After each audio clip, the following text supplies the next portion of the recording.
and it's blowing out right now, so.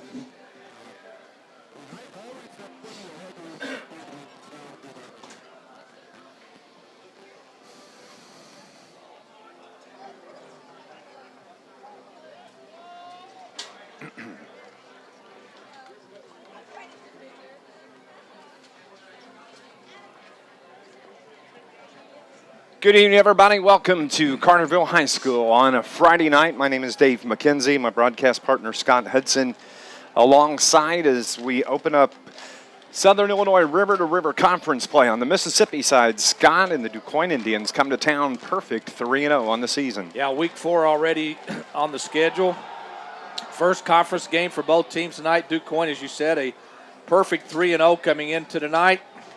And this is a very good Quoin Indians team. Maybe not one of their better teams, but it's still a solid team, and they've proven that through the first 3 weeks of the season. They're 3-0 coming into conference play. Carterville, of course, on the complete opposite of that, just a blowout loss at Benton, 42-0, and then they play Heron so tight on week 2, losing 28-24, and then a week ago at Murfreesboro, 3 quick touchdowns in the second quarter after a scoreless first quarter just put the Lions away, and they could never recover.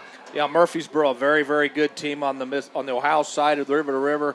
I think they're the favorite to win that conference, but it's kind of been of a roller coaster ride for the Lions these first 3 weeks. They had a really good showing against Heron. Probably should have won that game. Would have given them some momentum going into the Murfreesboro game. But Carterville's, again, dealing with some injury issues. Last week, they just got dominated from the second quarter on, both on the offensive and defensive side, and it doesn't get any easier here tonight. But I will say this. If I would much rather play a Quoin team when they're on a roll than playing them after a loss, where they can refocus, regroup, because Quoin's a good enough football program that if they lose a game, you really don't want to have to play them after a loss. That's still going to be a tough task for the Lions, but I'd much rather play them where Quoin is at right now than after a loss. This Lions broadcast is brought to you by State Farm. With more drivers than any other company, get to a better state and do that with Tony Gates at State Farm Insurance. Here's the situation we're looking at tonight. We've been in just a slight delay due to lightning in the area. Right now, both teams are just now getting out on the field really to go through their pregame warm-ups. The clock here at Lions Field is rolling at about 13 and a half minutes until kickoff.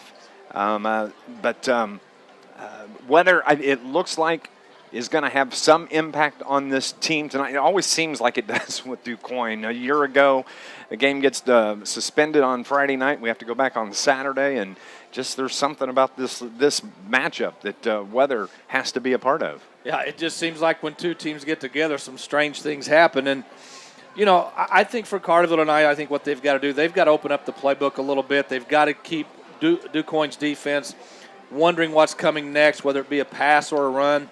Quoin's offensive line is very big, and that's going to be a big challenge for the Carterville's defensive front, is to be able to, hold off those blockers and allow the Carterville linebackers to make plays defensively. But, by all accounts, Eli Downen, Carterville's quarterback, did not have a good game last week. I look for him to bounce back. And quite honestly, Carterville's in a position where they have nothing to lose. They're not the favorite in this team. Go out, play loose, and who knows, you might pull the upset tonight. We're going to go on and take our first break. I had a chance to talk to head coach Brett Dial, and when we return, we will hear from Carterville Lions head coach. That's coming up next. It's as we get ready for the Quoin Indians to take on the Carterville Lions here on NewsRadio WJPF.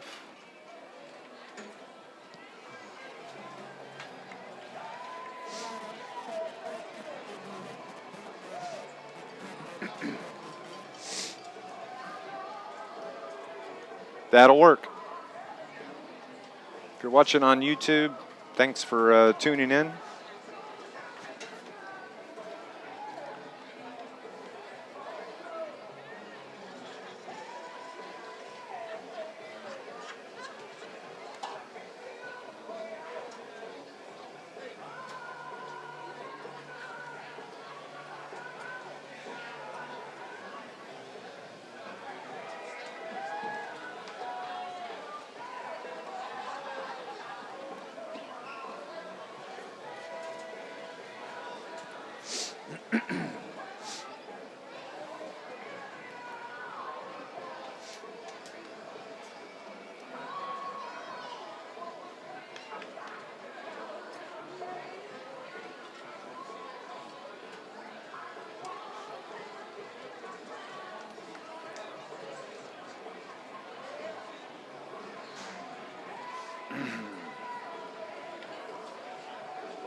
Let's go on and take care of that next break.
Back at Carterville High School, Dave McKenzie along with Scott Hudson and Coach Brent Dow, as you just heard, talking about the Lions a week ago at Murfreesboro. Just Murfreesboro overwhelmed them after a scoreless first quarter, and Murphy scored those quick 3 touchdowns like within about a 2.5-minute period, and that Carterville couldn't even get to the locker room to make the adjustment, and Murphy did a good job. Coach Gary Carter, what a good ball team that is. Very good offensively, but I think they had, 2 or 3 defensive scores in that game. Yes. Their defense played very well, turned Carterville turnovers into points. It's a senior-laden team. This is one of those teams that, is looking to make a deep run in the playoffs this year. Carterville, on their other hand, very, very young team, trying to figure out their identity, I think, right now. And sometimes you're going to have those roller coaster-type games, which Carterville's had through the first 3. So we'll see if they can correct some things tonight, maybe play a little bit more intensity, and hopefully maybe play with a lead early in the game and force DuQuoin to play from behind, which is something I don't know they've done all year. I think it's critically important for this Lions team to get an early score. And it would be even better if it would be a score that would allow them to lead. We're going to take a break. We'll be back.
Back at Carterville High School, as we're the pregame ceremonies.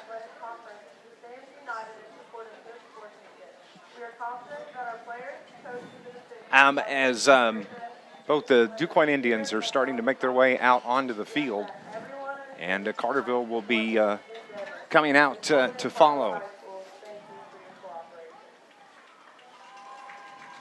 Special recognition being made on the field as the rain starts. And as we mentioned earlier, rain may be a part of what takes place here at Lions Field tonight. Hopefully it'll dissipate and won't interfere with our broadcast, but we will see. It's a special presentation on the field.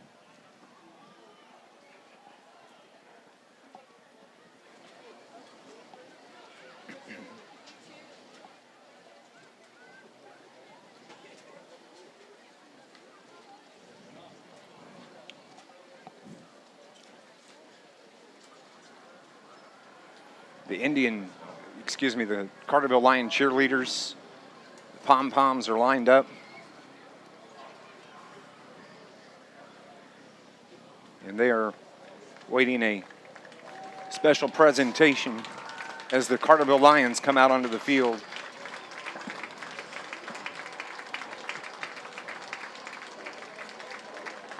The Indians are preparing. They're making their way.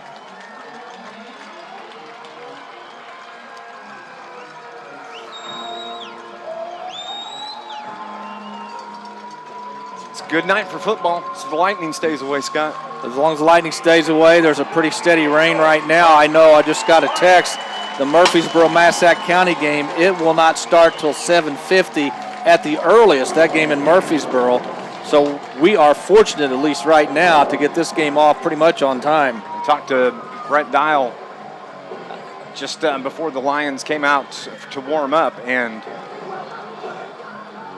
be ready for a rain delay, but all the weather maps are all different. They're showing something different. All we know is right now there is rain falling here at Carterville High School, and both teams are out on the sidelines. I think they are going to do the reenactment of the coin toss.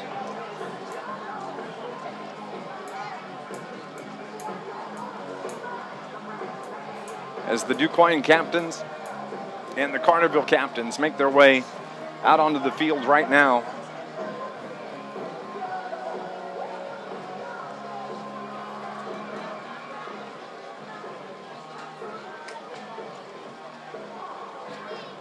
It's been a trying week in Carterville. It's been a trying week personally and for people that I love.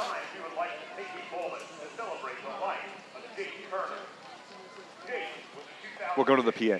Graduate of Carterville High School and a proud senior member of the 4A quarterfinal football team and the 2A super sectional basketball team. Jake was a model teammate, humble, empathetic, hardworking, and always positive. Jake helped to instill those qualities on our current students through his time as an assistant basketball coach at the junior high. Beyond his immediate family, he formed a strong bond with numerous friends that leaves a legacy of unconditional love and support, exemplified by the large gathering of friends and former teammates on the field. On behalf of the Carterville schools, our deepest condolences are sent to the Turner family and his friends, the Brotherhood. Please join us in a moment of silence to honor number 20, Jake Turner.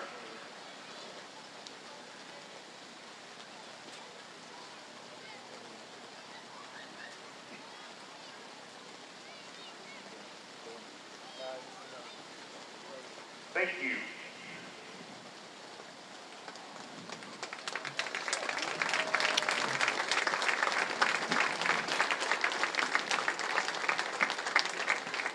Special recognition taking place on the field for Jake Turner, 2015 graduate of Carterville High School, played in the 2014 quarterfinal game against Heron, played on the 2015 super sectional team in basketball, and my stepson. And he passed away on Tuesday. And thank you to the schools and for the family. Thank you for all the support and the messages that have been received throughout the week. It's truly appreciated. Tight-knit group here in Carterville. This community has always has everybody's back. And I don't think anything's going to change with that. There's a lot of people that are hurting right now, and this is a way to come together and try to do the best they can with what has happened over the last week. But this is part of the healing process in Carterville, and their community, their fans, the friends, the players, everybody is part of that group who will begin the healing process here tonight. How about we play some football? Let's play some football. Carterville will kick off to start this game. So Carterville's defense, which was out on the field a lot last Friday night in Murfreesboro, would like to get a 3-and-out and get Carterville's offense on the field quickly. And maybe, as you said earlier in the pregame, maybe get a lead, force DuQuoin to play from behind for once. Weather will have a little bit of a factor. This is a synthetic turf, so footing will not be as great as maybe a dry night, but we shall see. It's the same for both teams. No excuses. Just keep the lightning away. Just keep the lightning away. We do not need that. Carterville in their home blues with the white and orange lettering. DuQuoin in the black pants, the white jerseys with the black and red lettering. As the rain falls at Carterville Lion Field, we are underway at 7:10 p.m. And the kick is taken at about the 3-yard line, out across the 10, the 15, out to about the 20, cuts it up at the 25, the 30, 35, cuts to the outside, one man to beat, and that's going to be a kickoff return, but a flag comes flying in on the far side at the 30-yard line, and the return for DuQuoin. But the officials are whistling this play back, as there was a flag, and it's laying right at the 35. I didn't see who the return man was, Scott. I did not either. They're going to call. It's against DuQuoin. It's against DuQuoin. Probably a block in the back, I would imagine, or a hold. I do not know what that signal was that he gave. So right up.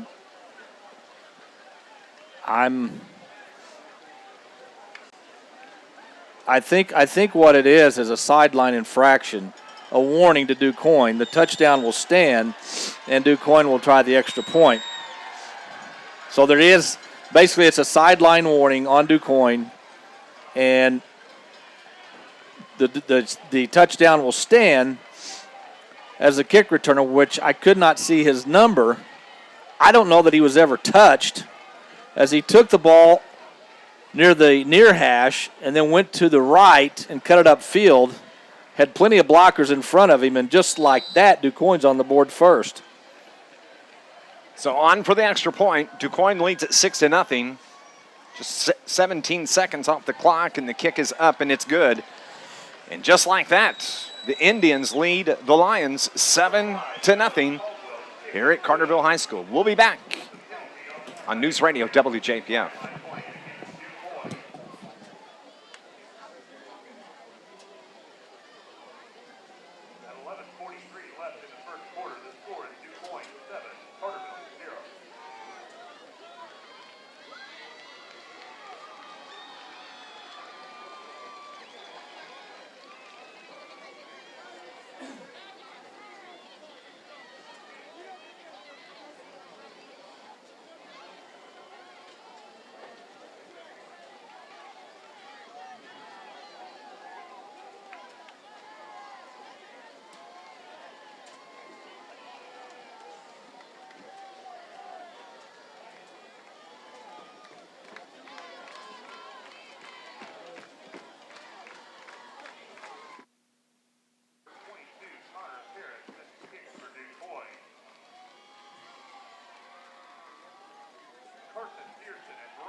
Back at Carterville, Dave McKenzie and Scott Hudson, and DuQuoin, it was Caden Mays with that 90, I'm going to mark it a 97-yard kickoff return, and DuQuoin leads it 7-0. And the ball is taken by Carterville at about the 10-yard line out to about the 20, and that's where the Lions are going to start right there. 1st and 10, Scott Hudson. Couple of scores already in. Cesar Valero leads El Dorado 6-0 with 10:31 to go in the first quarter. And with 8:01 to go in the first quarter, Nashville already out to a 14-0 lead over AJ. 1st and 10 for the Lions from their own 21. It'll be Eli Downen and his Lions offense as they spread 2 receivers off to the left. The rain continues to fall here in Carterville. Downen takes the snap, gives it to his fullback.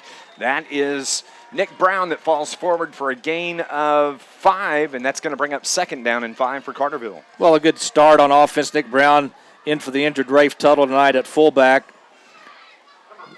And what Carterville wants to do offensively is get in. If you're going to have to get into a 3rd down, make it 3rd and short. Too many times this year, Carterville's been in 3rd and long in obvious passing situations. From the 26, it is 2nd and 5. Downen takes the snap. He's going to give it to his running back, Preston Sumner, where he's met there by about 3 DuQuoin defenders.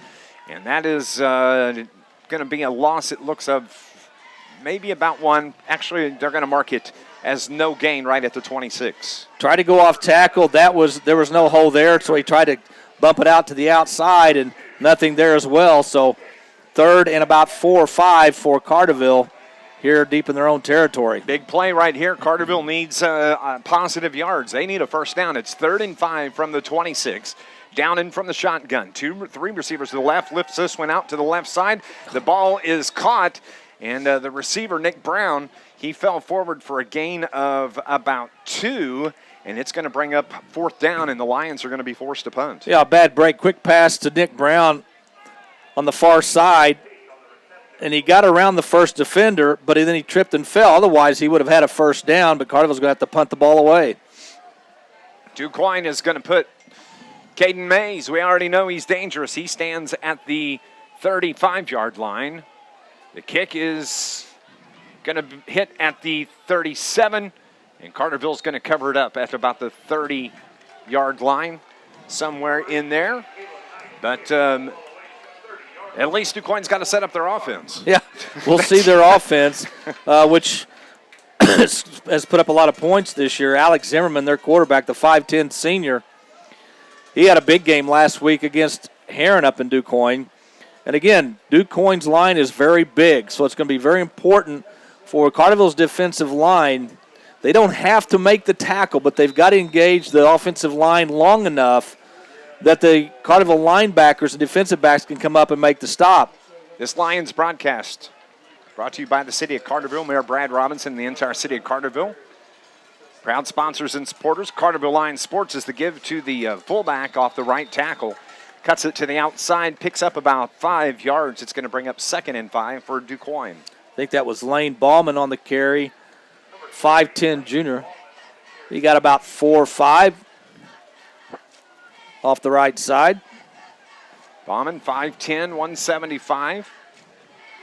Zimmerman, the quarterback, takes the snap, gives it to his fullback again, out across the 40-yard line, and he's brought down right there. That's going to be marked enough for a DuQuoin 1st down. Now this time they go off left guard. Bauman limping a little bit. He's going to have to come out of the game, but it's enough for a 1st down. And DuQuoin has their first down of the game. 97-yard kickoff return to kick things off for the Indians as the rain falls a little bit harder here at Carterville. Zimmerman takes the snap. Fakes it. And no, he actually did give it to his running back, who was wrapped up right there by about 4 Carterville Lions players. And on the carry, number 88, that is Ethan Zettler on the carry. Nice job defensively by the Lions there. Yeah, also Preston Sumner, who's played a little bit more defense the last couple of weeks, did a very good job of not letting the running back get to the outside. And Carterville's great pressure. 2nd and 10 from the 41. Zimmerman Gives it again to his running back, straight up the middle, across the 50, the 40. He's going to outrun everybody. That is going to be a 59-yard touchdown run for the Quoin Indians. Ethan Zettler right up the middle. And just like Caden Mays' touchdown on the kickoff to start the game, Zettler was never touched. Straight to the end zone. And you know he's got to have pretty good speed if he can outrun Carterville's defensive backs. 59-yard touchdown run. And now it is 13-0. And the Indians kicking the extra point. The kick is up, and it is good. 14-0. And we've played less than 4 minutes of the game. The Indians lead the Lions. We'll be back here on News Radio WJPF.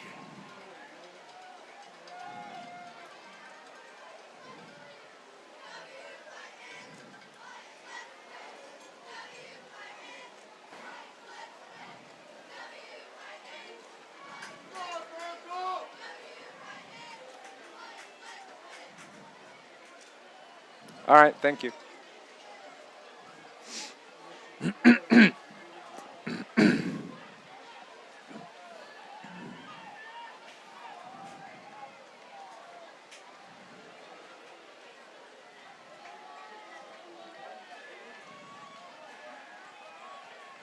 Number 22, Hunter Harris, second kick for Quoin. Back for Carterville. We have Carson Pearson, McBride, Anderson.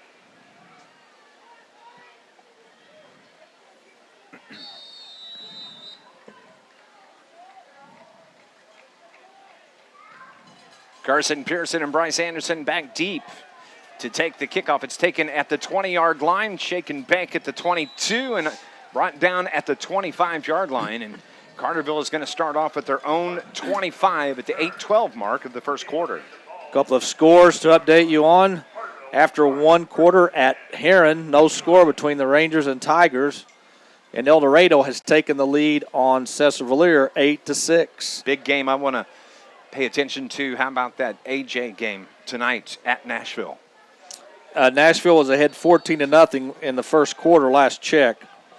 First and 10 for the Lions from their own 25 as Downen works from under center. He's going to give it to his tailback. That's Preston Sumner, and he is out across the 25 to the 26-yard line. That's going to be a gain of about one, bringing up second and long. Well, obviously not the start Carterville wanted to this game, down 14-0 early in the first quarter. So Carterville, as I said in the pregame, I think Carterville's going to have to mix it up a little bit, run and pass. This is something that Carterville has had problems with. It looks like Downen is going to be split out wide right, and Carson Pearson is the quarterback. He is at quarterback, and he's got some speed. He tries to get to the outside, good pressure, steps away from it, tries to cut back, and the backside pressure is able to wrap up Pearson. Snap was not a great snap. He had to kind of bobble it, or he bobbled it just a little bit, and then allowed the defense to get to him. Yeah, I don't know if it was a design run or not. I mean, once he got the snap, he looked to the right like he was trying to find down and going downfield, but the pressure was coming on him so quickly, he had to just tuck it and run, and he lost yards. It's third down and 11 from their own 24. Now down and back at quarterback. Takes the snap from the shotgun, rolls to his right, wants to throw, throws it down the right sideline, falls incomplete. His intended receiver was number 5, Nick Brown, and also there was Carterville's Carson Pearson, but the ball fell to the turf, and it's going to bring up another 4th and 11 for the Lions, and for the second straight possession, they're forced to punt. Well, Downen had no time. Even though he was rolling to his right, he was getting pressure from the backside and had to throw the ball down the near sideline, but incomplete. Another 3 and out for the Lions. Caleb Knight does the kicking. He takes the snap. Good pressure, but he gets it away. And, of course, it's going to be Caden Mays. It takes it at the 38-yard line, cuts it across the far side, and he is pushed out of bounds across midfield at about the 48-yard line, so it'll be 1st and 10 for the Quoin Indians right there. This Lions broadcast brought to you by Charlie's Air Conditioning and Heating. In downtown Carterville for over 30 years, Charlie's can handle any heating or cooling system issue you may be experiencing, and no job is too big or too small. Call 985-2502. AJ scores on a 56-yard pass play. Point after was no good. Nashville now leads AJ 14-6, 4:17 to go in the first. Nashville averaging, what did we say, 45 points a game? I think 372 a game. 372 something a game. like that. It's amazing. You should see it. It is the most exciting game in sports. DuQuoin has the football. Zimmerman gives it to his tailback. Carterville brings him down right at the sticks. No gain. Nice job by that Carterville defensive line to get there and make the stop on Caden Mays. Mays tried a little spin move at the line of scrimmage. It didn't work. Carterville's defensive line, they're waiting for him.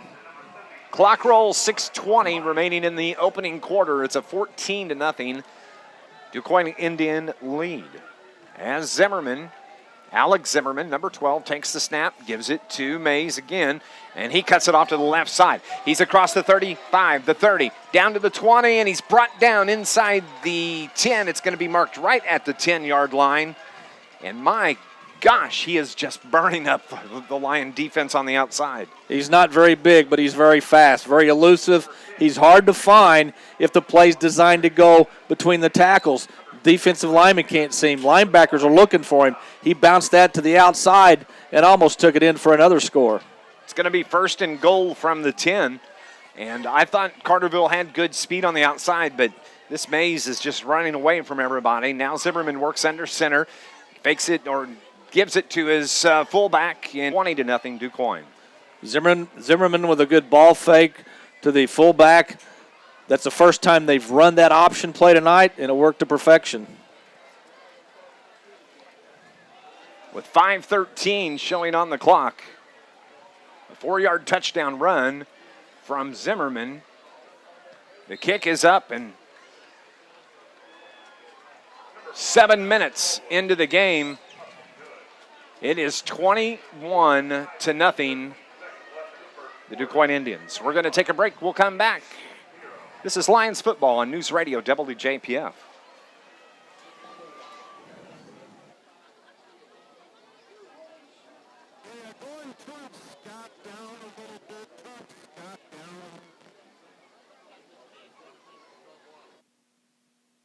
What was that, Brian?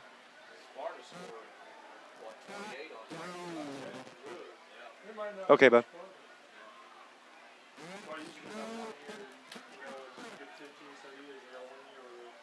First half.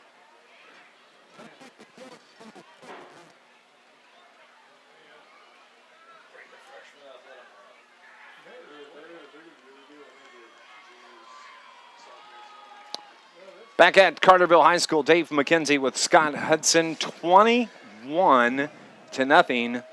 The Indians all over the Lions, and there's still 5 minutes to play in the first quarter. Well, they're showing why they're undefeated. And I said before the game, well, I look like a real dope, that this was probably the best time to catch DuQuoin. Maybe they're sleeping a little bit. They're not sleeping.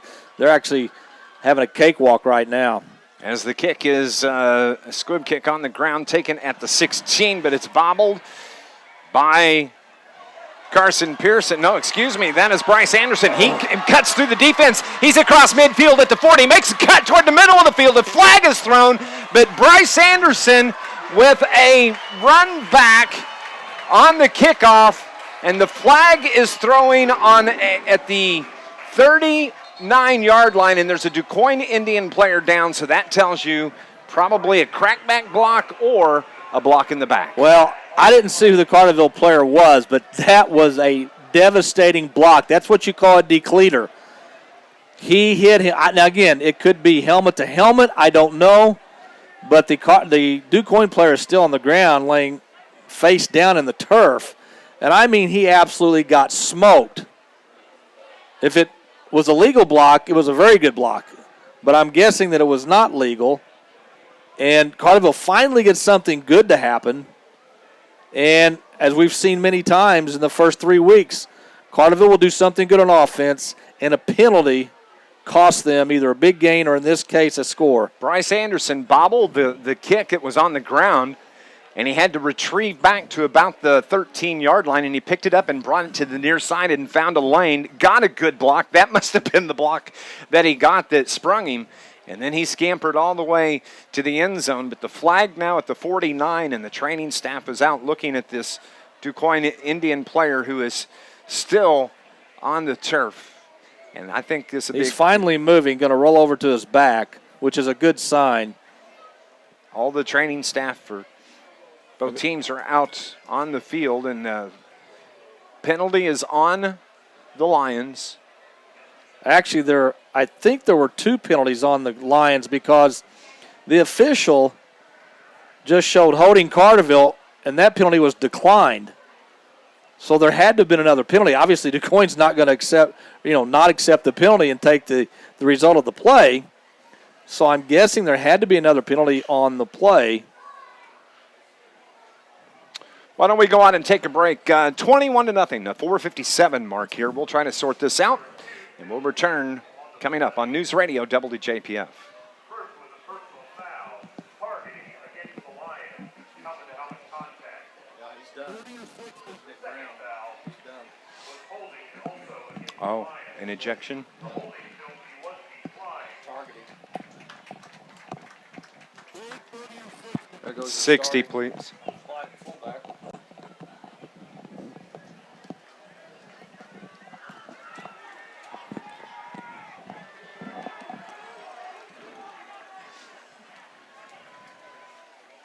Is that 74 or 24? 74. Logan Robinson. Okay. That's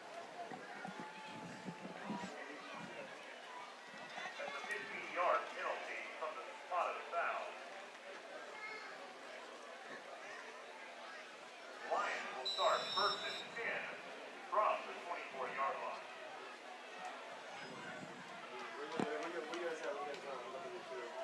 So we are back underway here at Carterville High School. We'll get back on that kickoff return to give us to Preston Sumner, and he battles his way across the 25 to the 27-yard line. And it's going to bring up second down. On the kickoff, the penalty, the injured player was number 74, Logan Robinson. Nick Brown was the player from Carterville, and he's now ineligible. Yeah, he got called for targeting, and he's been ejected from the game. So that not only does a penalty take away a touchdown, but now you take away one of your better two-way players in Nick Brown. There were a couple of penalties on that as Downen has throws out to the near side. His receiver there for Carterville is Carson Pearson. And that's going to be a gain of about 3, maybe 4, bringing up third down and 2 now for Carterville. But there were 2 penalties there. There was a holding that was declined, of course, the personal foul, and the ejection of Carterville's Nick Brown. So now with 3:50 remaining in the first quarter, got to remember, it's 21-0, and we're still in the first quarter, and there's still 3.5 minutes left.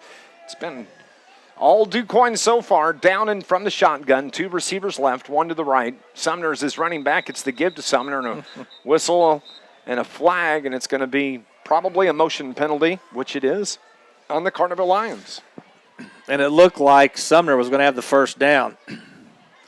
When it rains, it pours. Yes, it does. And Carterville has had more than their share of penalties this year, and costly penalties at that.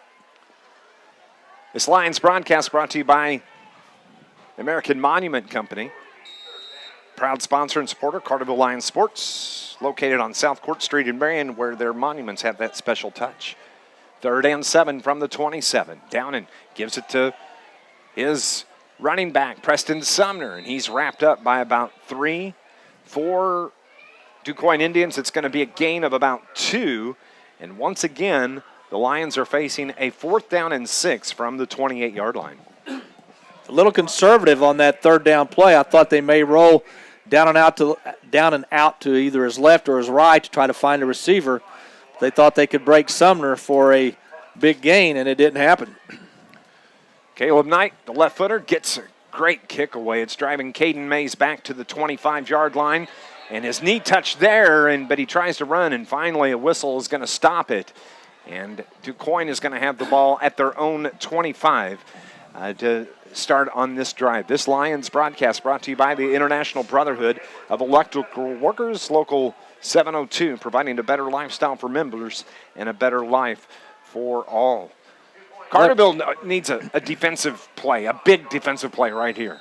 Well, they need a stop. They need a turnover, maybe a pick six, anything to get the momentum back, because right now DuQuoin owns this game. Carterville's bright spot in this game so far has been Knight, the punter. He's gotten off 2 beauties. Yes, he has. Zimmerman from the shotgun for DuQuoin gives it to his running back out across the 30-yard line, falls forward for a couple more. It's going to be a gain of 7 for DuQuoin, 2nd and 3 now from the 33-yard line. And you're going to see DuQuoin just run the ball. I mean, if they throw the ball, it'll be a little bit of a surprise. But when you're up 21-0 and you've owned, the line of scrimmage, I look for DuQuoin to keep the ball on the ground. 2:20 in the first quarter clock. Zimmerman, he's going to keep it. Makes a cut off a tackle. Cuts it up the middle. He's brought down from behind. Nice job by Carson Pearson to get his arms around Zimmerman. But it's a first down for DuQuoin. Well, when you have success running the ball between the tackles, plays like that have success. You've got the quarterback who fakes the handoff, Carterville's linebackers, everybody's looking for that running back with the ball, and boom. The quarterback has it, Zimmerman, and he makes big yards. Once again, Zimmerman wearing the white gloves, gives it to his tailback. That is Lane Bauman up the far sideline, finally pushed out of bounds over at around the 39-yard line. First down for the Indians. They're going to move the chains. But nope, there's a penalty flag, and yep. I think it's going to be holding on DuQuoin. Yep. So DuQuoin will get their first miscue of the night.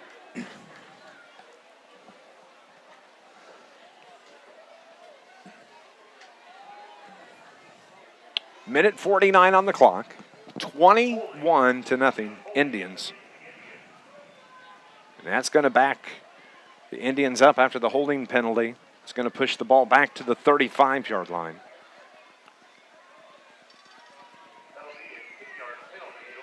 10-yard penalty. It's going to be 1st and 21 now. From their own 35. Indians spread 2 receivers to the left. Zimmerman takes the snap. Gives it to his tailback. He bangs his way out across the 40 to about the 42-yard line. I think that was Zettler who scored the long touchdown run earlier. Score update. Heron leads Benton halfway through the second quarter, 3-0.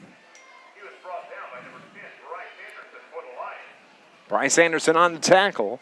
The clock makes its way toward the 1-minute mark as the rain continues to fall here at Lions Field at Carterville High School. Zimmerman, 2 receivers left, takes the snap, gives it to his tailback. They're just going to run the ball, and they're effective at it. Nice hit defensively by the Lions to bring Zettler down, but he's back to the original line of scrimmage. If Zettler doesn't get tripped up there, he's probably got a first down and more. Good open field tackle by Carterville. Nashville now leads AJ 21-6. Marion and Cahokia are tied 0-0 after the first, but Marion has the ball inside the red zone. 3rd down and 10 from their own 46. 2 receivers move to the right side now. Zimmerman, the read option, gives it to his tailback. Out near the 50, across the 50, first down, across the 40 into Carterville territory. Missed tackle, up the sideline, makes 2-3 moves, and is brought down at about the 16-yard line. My gosh, just opportunity after opportunity to get him on the turf, and he just slips right through him. Carterville had 3 opportunities to bring him down, one at about the line of scrimmage. He got away and then broke a couple more tackles down the near sideline. And we just had talked about it, the good tackle on the far side of the field on the play before. That was poor tackling. 1st and 10 from the Carterville 17. They're going to get the playoff before the end of the quarter. Zimmerman's going to keep it out across the hash. Pitches finally at the 15-yard line. Cuts it inside the 5. Banged out of bounds on the far side. But a flag on the play. That will probably be holding again on DuQuoin where the flag was thrown.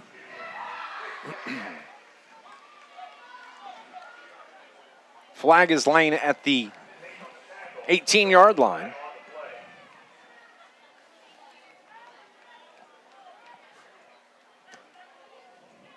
The officials are going to mark it off. It's against DuQuoin. It is going to be a hold. The ball now is at the 28-yard line. Two big penalties on the Indians here on this drive. The chunk yardage has been the term for the first quarters. There's 6 seconds remaining. They get to run one more play. It's 1st and 21. It's the give to the tailback. That is Caden Mays. Cuts it up at the 20, to the 10, 5, touchdown. Caden Mays, terrible. It's just terrible tackling by Carterville tonight. That's Lane Ballman. Yeah, Bauman, I'm sorry. That's all right, Lane Ballman. Yeah, just poor execution by Carterville. Just not a very good job of getting to the outside, turning that play back to the inside. And DuQuoin is routing the Lions here in the first quarter. 27-0.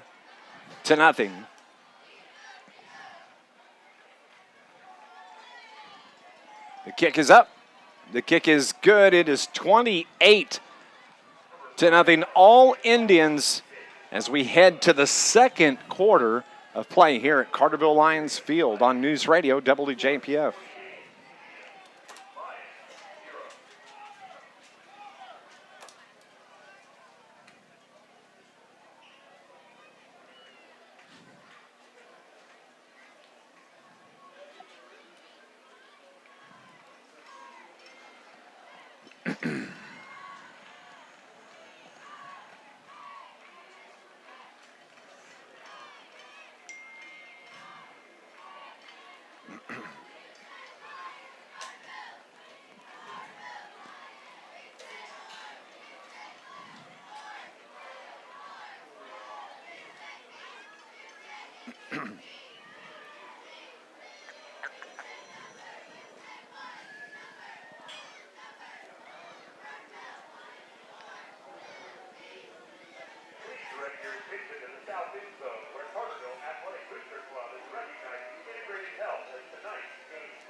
Integrated Health. 28-0. It's all Indians over the Carterville Lions as we start play here in the second quarter. Teams are going to switch sides. DuQuoin moving from left to right now. And it's going to be Connor Harris that does the kicking. Puts it on the ground. It's going to be taken at the 15-yard line by the Lions. And out across the 30 to the 32-yard line. That's where Carterville's going to start play here in the second quarter. Marion leads Cahokia 6-0 in the second.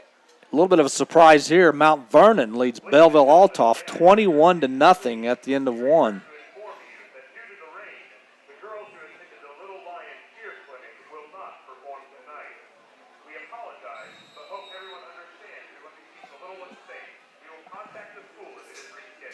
Rain continues to fall here at Carterville. They have the football now, down 28 as we start playing the second quarter. Eli Dowden, the quarterback, from the shotgun. Two receivers right, one to the left. Actually, Carson Pearson takes the snap, and he cuts it up. It's going to be right at the line of scrimmage, so no gain for Pearson on that carry. Second down, Carterville. Yeah, nowhere to go. DuQuoin is penetrating that offensive line quickly, and they're getting through and not allowing, whether it be Dowden trying to throw the football, whether it be Carson trying to run the football from the quarterback position. There's just nothing there. So now Dowden is the quarterback. Gives it to Preston Sumner, and he stood up right at the line of scrimmage. Actually going to be short of the line of scrimmage just a little bit. maybe about a half a yard. And 3rd down and 10 now.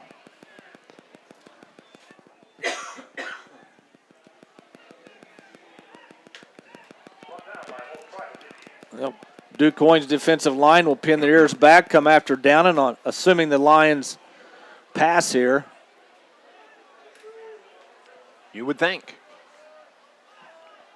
Downing's the quarterback. Sumner behind him at tailback. 3 receivers, trips to the right, 1 near side. Downing swings it out to the right side.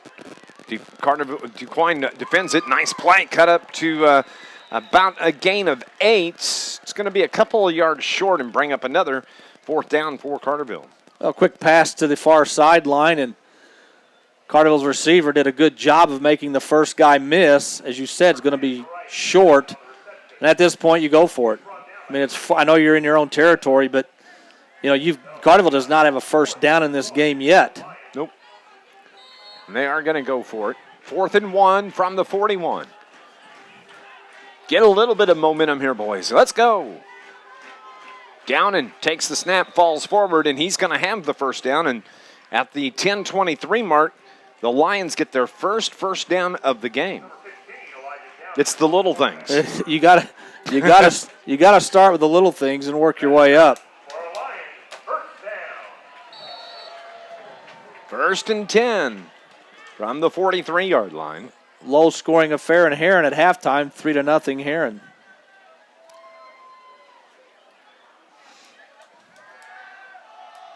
Downing swings the pass out near side. Caught and tackled at about the 45. Bryce Anderson on the reception.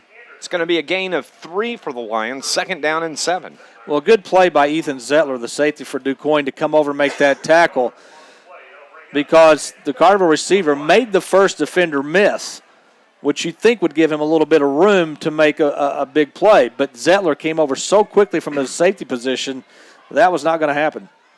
The ball on the near hash. Downing from the shotgun takes a snap, floats the pass down the right side, way over the head of Carson Pearson, who was the intended receiver.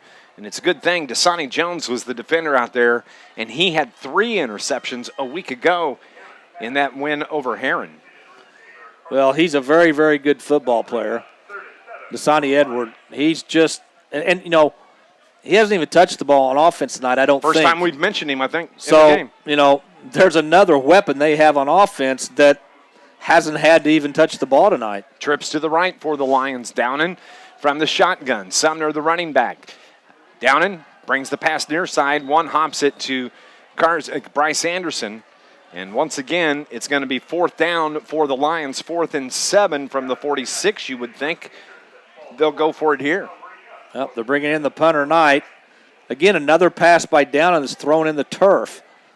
He had the receiver open about 2-3 yards short of the first down, but he threw the ball in the turf, and Carterville's going to have to punt. And again, it's going to be Caden Mays. The kick by Knight. Another good one. Mays is the return man. Hits at the 20. He lets it bounce, doesn't touch it, and it's going to roll inside the 10 to about the 6-yard line. And that is where the Indians are going to start right there. This Lions broadcast is brought to you by SIH, a comprehensive network of care. You can visit online at SIH.net. Also brought to you by Home Renew, serving all of Southern Illinois. Protect what matters the most with Home Renew for roofing, siding, storm damage, repairs, and gutters. Giving you peace of mind, call 694-9100. It's Home Renew. 17-yard line. It's going to be a gain of 7. 2nd and 3 now for the Indians. Yeah, he goes to the left, stops, cuts it back, and there's no resistance by Carterville. There's nobody there to stop that gain for a first down. 2nd and 3. Right straight up the middle. They push that defensive line back. They pick up about 5 yards on that carry. And it's going to bring up 3rd down now for DuQuoin. 8:30 remaining in the second quarter. 28-0. The Indians over Carterville. 73, Luke Kolek for the Lions. Second and 4, rather. Ball's on the ground. Ball's on the ground. Carterville's And the got it. Lions get it. That is maybe the spark that they need to get something going. As for the Lions, it was Ivan Jones. It was right there. I don't know that the running back ever had the ball. I don't think he did. I think it was a bad exchange from the quarterback to the running back. But this is a situation where we've seen this year as well, where Carterville has come up with a turnover, but hasn't been able to turn that turnover into points. This is their best starting field position of the night. Let's see what they can do. The Lions want to get out there quickly. They are ready to go.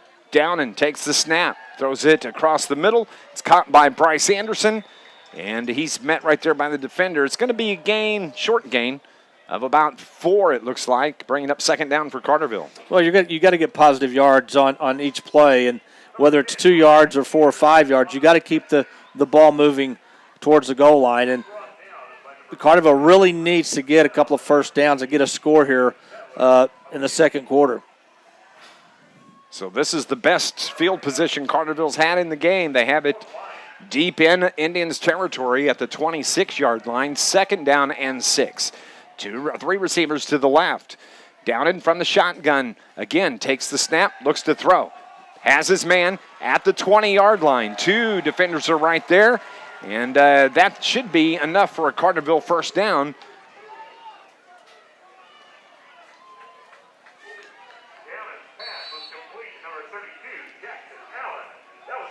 Jason Allen on the reception, 1st and 10. That's the second first down for the Lions. It's 1st and 10 at the DuQuoin 19.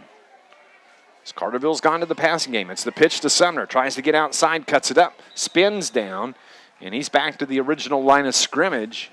Second down and long with under 7 minutes to go, and the rain continues to fall here at Carterville. Just nowhere to go on the outside. That was a quick pitch, which should give the running back a little bit of momentum getting to the outside, but the defensive end for DuQuoin on the left side came across, turned the play to the inside, and there was nowhere to go. Forced him to make a cut back up inside and had the help right there. 2nd and 10 from the 19. Downen again, looks to throw.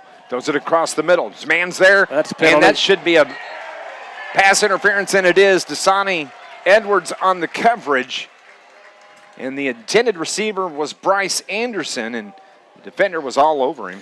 Anderson had the inside position. He was going to catch the ball, but Edwards knew that was going to be the case, so he just took a chance, wrapped his arms around Anderson. He got caught for it, so Carterville have 1st and goal inside the 5. In high school football, it's not a spot foul. That's true. I'd take back. Carterville will have the ball inside the 10 at about, call it the 9.5. And it's going to be short of a first down, so it's a 10-yard penalty. 3rd and 1.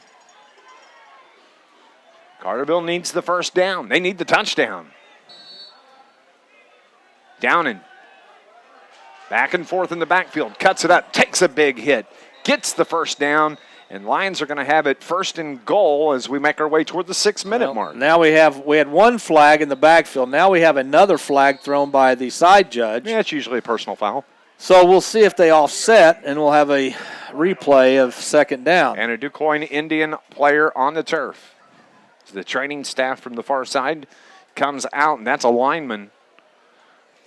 And the Lions are going to make their way toward the near sideline. 6:19 on the clock. Carterville has the ball. 74, Logan Robinson, who got hit on a kickoff return by Nick Brown and had to be helped off the field, is back in the game. I did not think we would see that young man the rest of the night. Nice to see him out there. We'll go on and take another break at the 6:19 mark. It's 28-0. Carterville has the ball, and they're threatening here. And we'll return on News Radio WJPF. Where are we at, first half spots?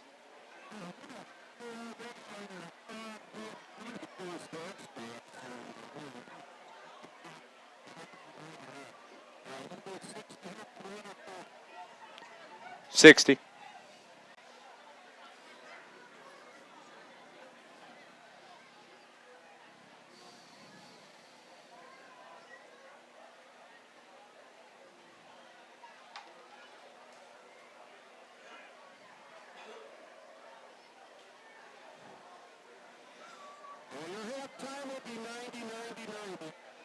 All right, buddy. Glad to have you back tonight, Brian.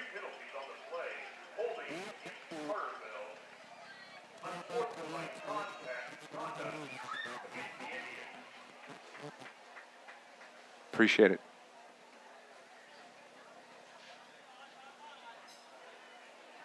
.619 mark here at Carterville High School as the injured Quoin Indian is able to walk his way with assistance to the far sideline. 28-0 as the officials now are going to start sorting out the penalty on that last play. Well, it's unsportsmanlike conduct on DuQuoin. I did not see the call on Carterville. The ball is going. It was holding on Carterville. So they've moved the ball, I guess, back to the 11. So we had offsetting penalties, and we'll just replay the down. That's what it looks like.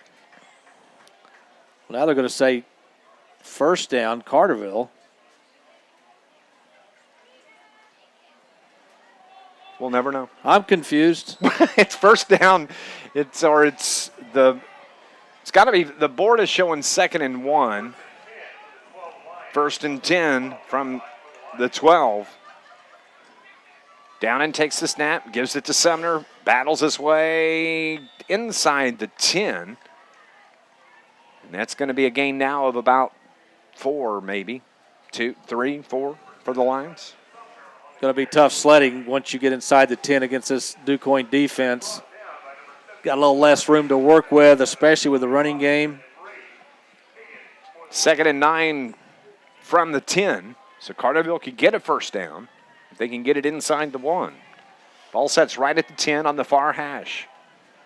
1, 2 receivers to the left. 1, 2 receivers to the right. Down and has Sumner in the backfield. Takes the snap. Throws it, swings it out to Bryce Anderson in the turf.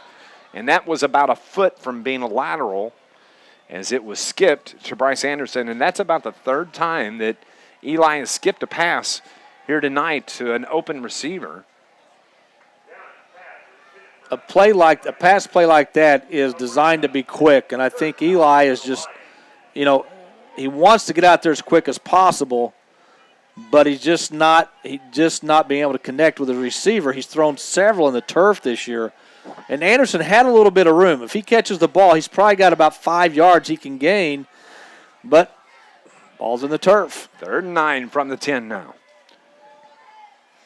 Eli rolls to his left, wants to throw, throws it to the end zone over the head of everybody. Incomplete. 4th down. So does Carterville kick the field goal? It's going to be 4th and 9. From the 10-yard line. He had Ben Hake in the back of the end zone that was open. But when you're rolling to your left and you have to throw across your body, about the only place you can throw it on the run is where he threw it, which was right at the pylon. It's hard to stop and then throw back across your body. Caleb Knight going to come on to attempt the 27-yard field goal. And it's going to be a penalty against the Lions on a false start. And that's going to back it up a little bit more. Still 4th down. They'll back him up. It's a 10-yard penalty on the Lions. Actually, it's just a 5-yard penalty. So this will be about a 32-yarder, which is well within his range, but just makes it a little tougher. Carson Pearson will do the hold.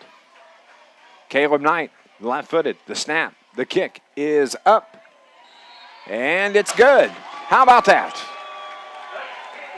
That would have been good from 42. I mean, he drilled that. What did we say that was, a 32? 32-yarder. From Caleb Knight. And Carterville's finally on the board at the 5:26 mark of the 2nd quarter. 28-3 is the score, and you never know, Scott Hudson, it's the little things, but I tell you what, Carterville, I'm glad they have Caleb Knight. He's done an outstanding job kicking for the Lions this year. Well, Carterville finally scored points, albeit a field goal off a turnover. Yes. And that's big. Again, it wasn't a touchdown. They had an opportunity, but they weren't able to get 6, but they got points out of it. That's a start. 28-3 with 5:26 remaining. The 32-yard field goal from Caleb Knight. Score updates. Nashville now leads AJ 35-6.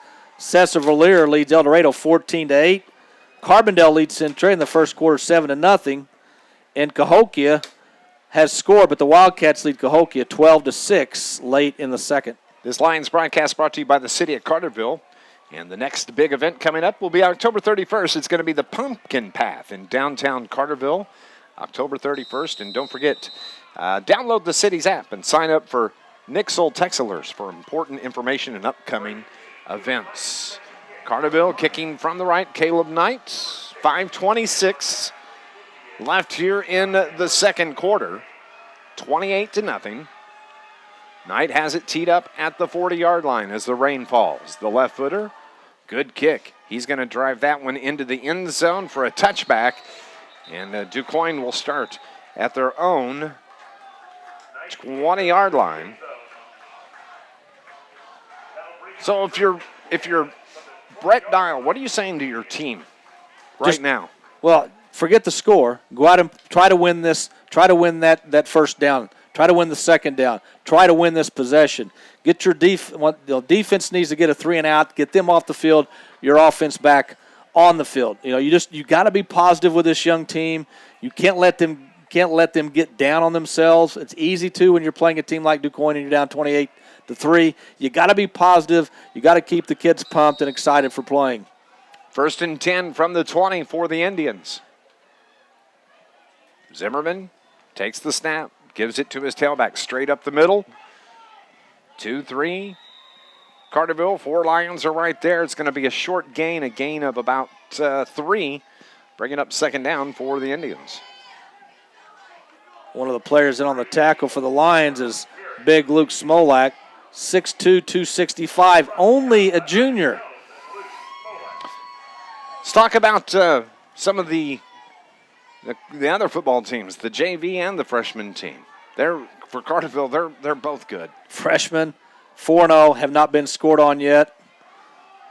As it's a give to the tailback. He's out across the 35, the 40.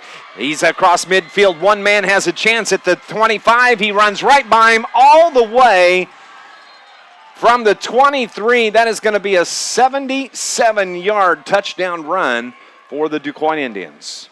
Ethan Zettler has had 2 monster runs here tonight. That time he took the ball, should have been stopped at the line of scrimmage, bounced it to the outside, and then just outran a Carterville defensive back who, quite honestly, had the angle on him, and Zettler just outran him. 4:37 on the clock, on for the extra point.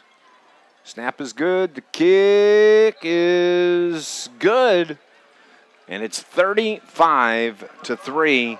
All Indians here in the second quarter. We'll be back on News Radio WJPF.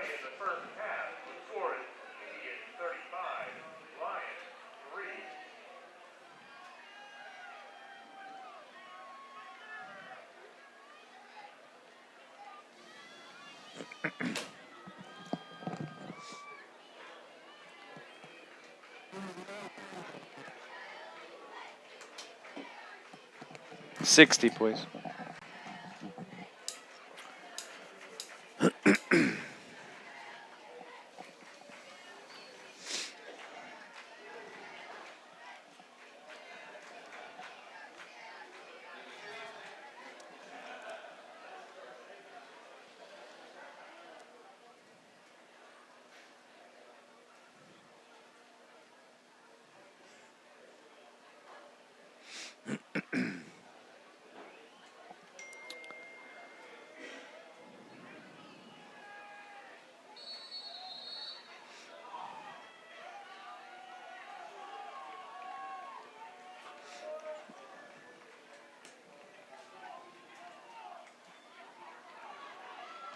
Back at Carterville, Dave McKenzie and Scott Hudson, and Nice coverage by the kick team for the Indians. Carterville gets the ball out across the 20. And that's where they're going to start with 4:30 remaining here in the second quarter. Fairfield at halftime leads CZR 36-0. At half, West Frankfort leads Harrisburg 13-0. I want to thank DH back at the River Radio compound for giving us those score updates as the night goes along. DH. I don't know what that stands for, but we need to come up with something. Oh, I know. It's some kind of code we're not allowed to know. We can do that on Sports Voice tomorrow. It's the give. Carson Pearson was the quarterback on that, and the give to the running back. I think that was Sumner who. Yep. They just collapsed on him. He had nowhere to go. He got the ball. All he sees is white jerseys. It's got a wide out. No gain. 2nd and 10 from the 25.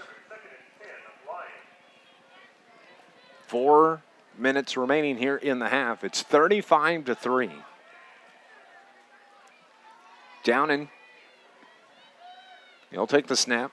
Wants to throw. Swings it out left side. It's caught there at the 25-yard line. Falls forward for about 2 before being brought down.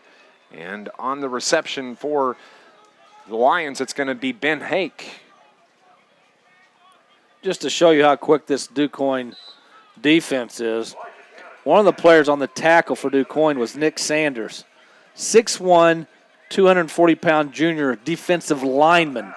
He came all the way from his right tackle position to help make that tackle on the near sideline.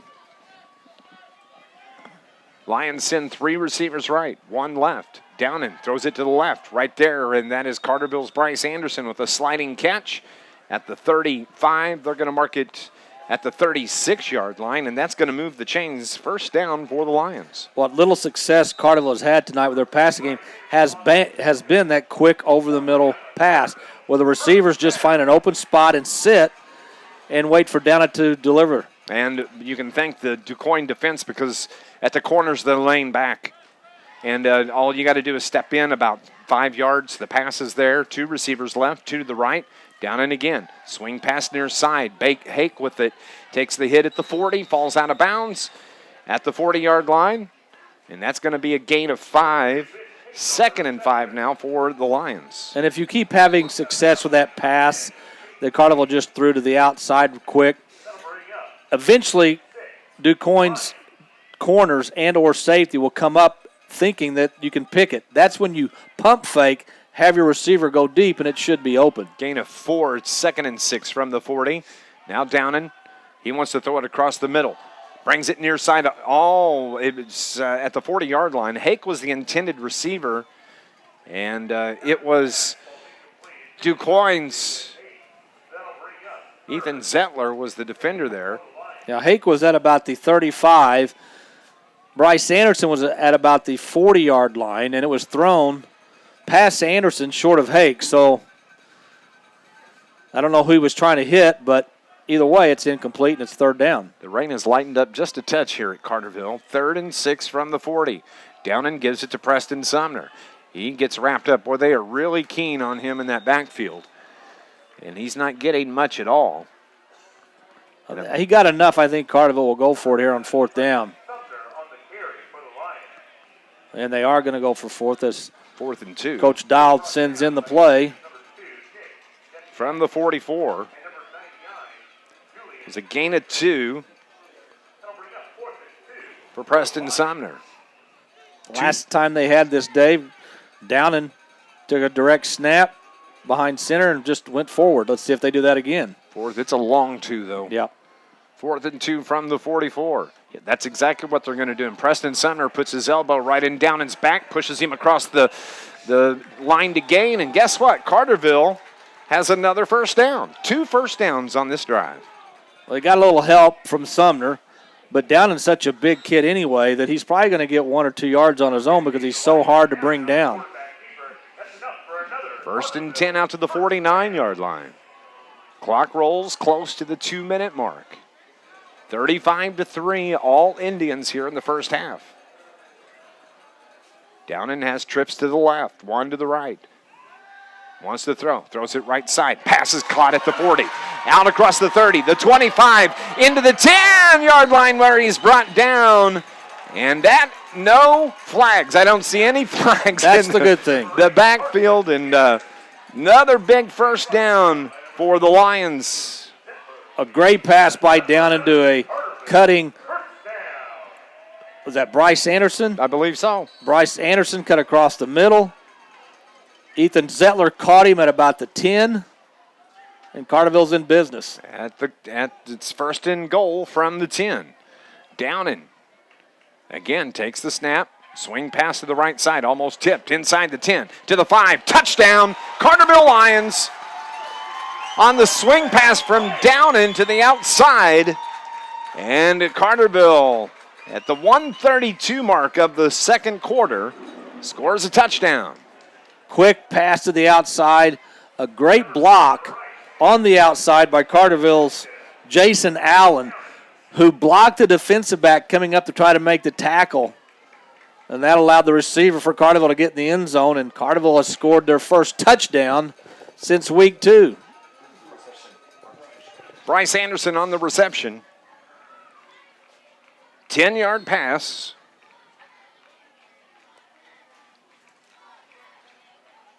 So Caleb Knight on for the extra points. 35-9. 35-10. Oh, no good. Push that one left. 35-9 is the score with 1:32 remaining here in the first half. We'll be back on News Radio WJPF. Let's just go 30, please. Carterville 9, Indians 35.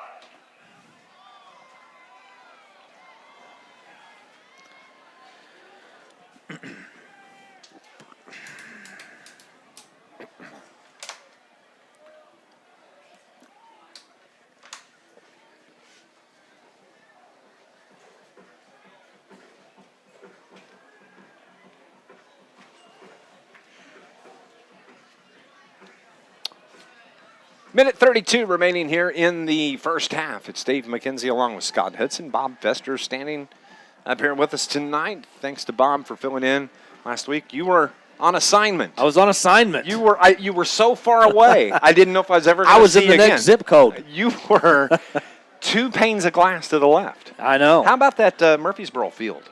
Oh, that's nice. That's a beautiful facility.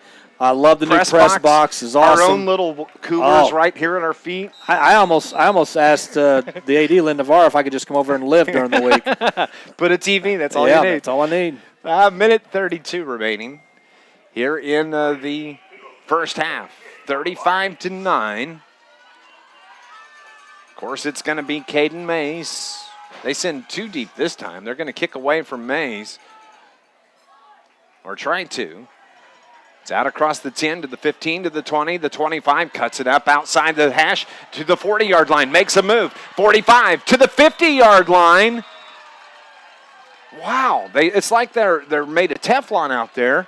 You get a hand on them and they just slip right out. But Quoin is going to have the ball at the 121 mark in Carterville territory and a chance to score going into half. Well, special teams tonight, the difference between the 2 special teams, when Quoin kicks off, whoever returns the ball for Carterville, they look up, they see white jerseys immediately. When Carterville kicks off, whoever returns for Quoin, usually Caden Mays, he gets about 15, 20 yards before he even has to try to avoid a Carterville defender. His total yardage for tonight, be interesting to see what that is. It's 1st and 10 from the 50. It's the give to Zettler. Out across the 40-yard line. Cuts it out to the 35. Inside the 30 to about the 32-yard line, 33-yard line. Just getting those chunk yards. Play at a time. Well, give their offensive line credit. They're opening up holes. Anytime you change direction in the middle of the field, like I'm talking from the line of scrimmage to maybe 3 yards, and you're able to do that, you know your offensive line's doing a good job. You should not be able to do that. Zimmerman takes the snap, gives it to his running back again. Got people at his feet, keeps the legs churning. A flag is thrown from the ref behind the play. That's probably going to be a hold. Holding offense.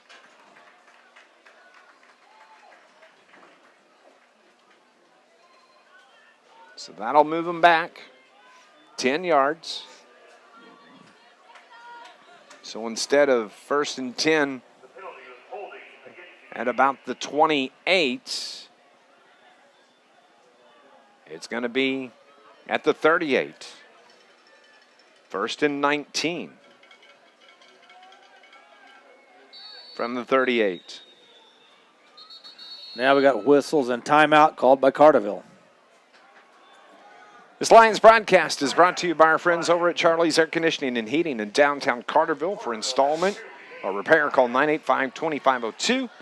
Get back to comfort this season, proudly supporting the Carterville Lions. And Scott and I will name our Joe's Lawn Care and Snow Removal star of the game in our post-game show.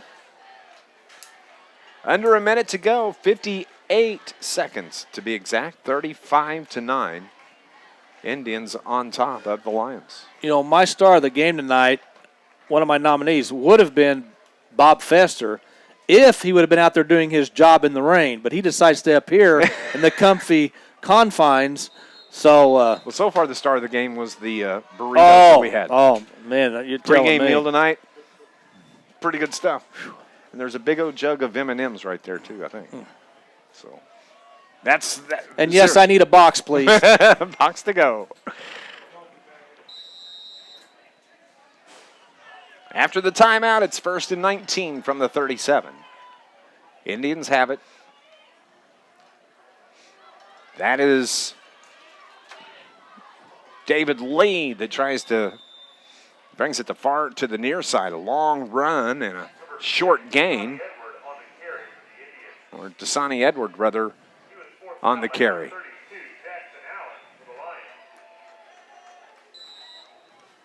That was a 6, not an 8 on the carry. First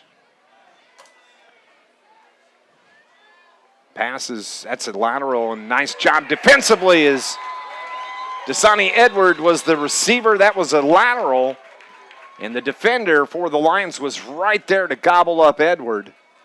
Nice job defensively by the Lions. Well, not only a good job, but a lot of times on a play like that where you've had a team that's dominated line of scrimmage like DuQuoin, they'll just pick the ball up and still have time to find a running lane. But they didn't on that play, and DuQuoin's taking a timeout. They're going to have 3rd and about 17 yards to go.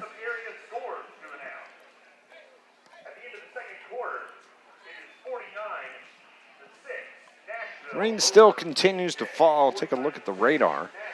There was some concern that we were going to have to deal with some lightning delays, especially right after we got started. But fortunately, it's just light rain. And actually, according to the one app I have, rain should be out of the area by about 10:30 or so. So don't see any more storms, lightning. I'm just glad that we continue to move on. 3rd down and 16 for the Indians from the 35-yard line. 2 receivers to the right. Alex Zimmerman takes the snap from the shotgun, rolls to his right, wants to throw, has some pressure, throws it out. It's going to be out of bounds. He did a nice job just throwing that away. It's going to bring up 4th down now for the Indians. Yeah, he had Sumner chasing him towards the near sideline. And as I said before, anytime you roll out, you cut the field in half, and it makes it a little bit easier to defend the pass. But a good job by Sumner to get him out of the pocket, chase him to the sideline, and make him throw it out of bounds.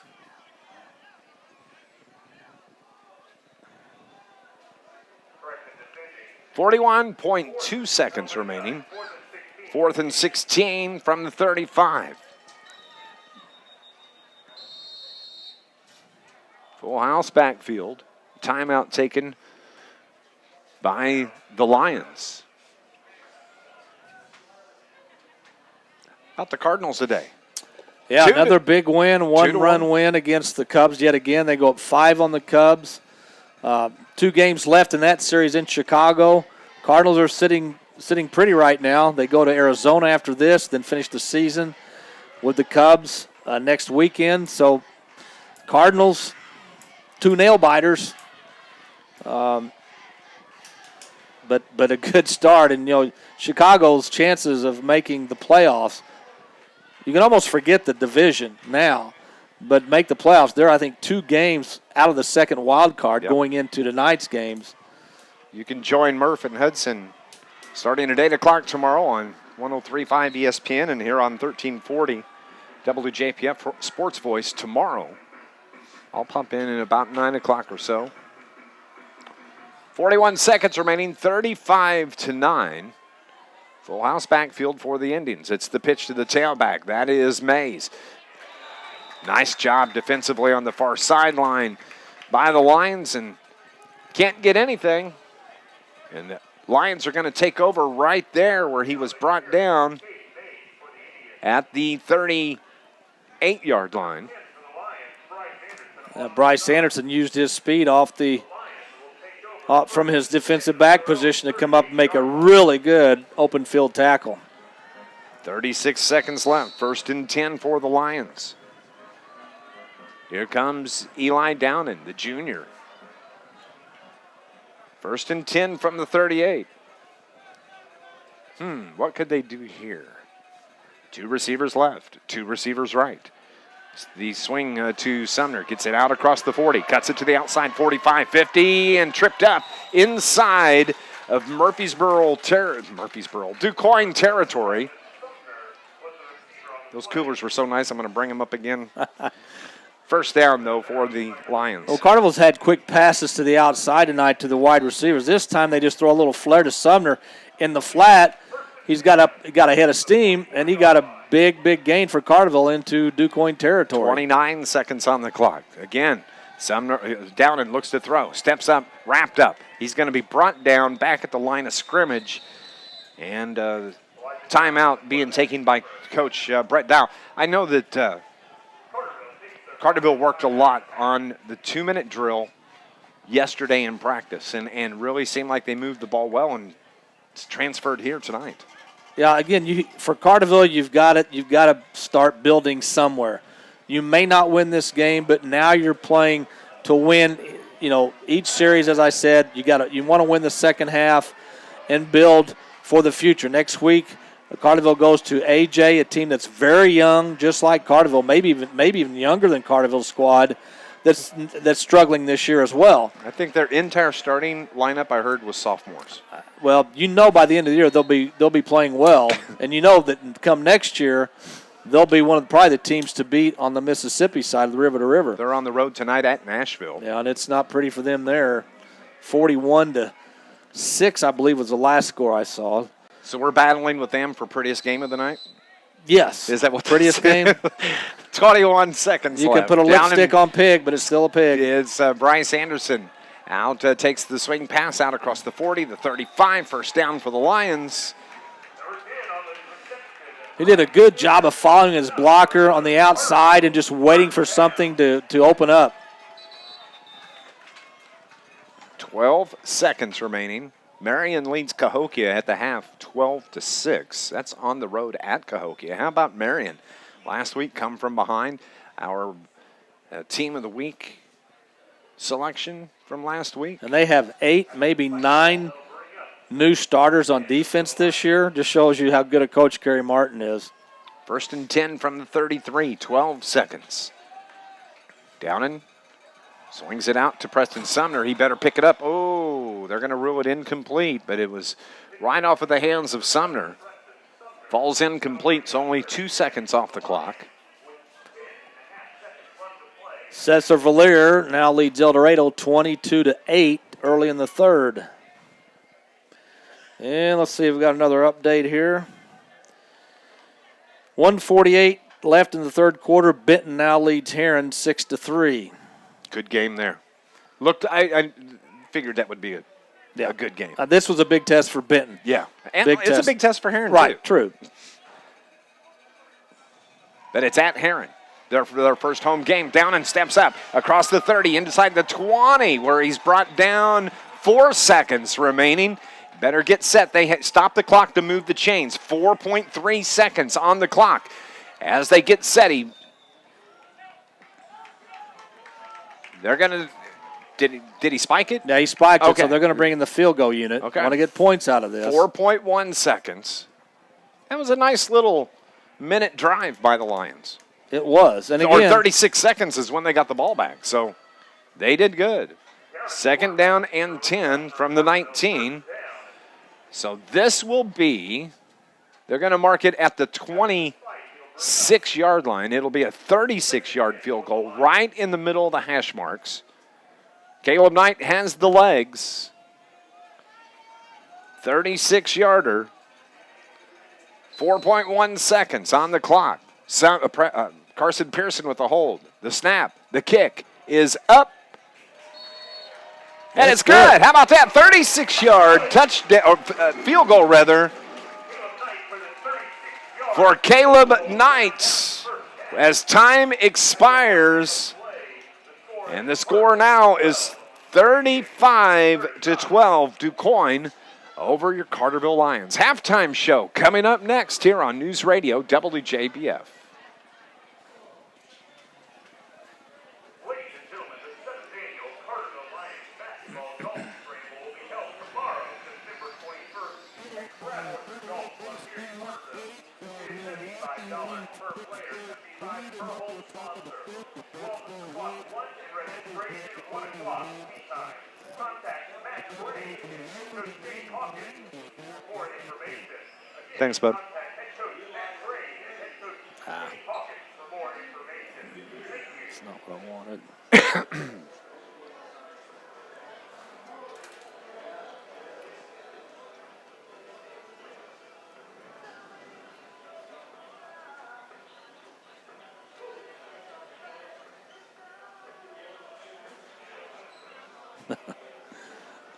There must be something wrong with me. I'm checking Blues preseason scores.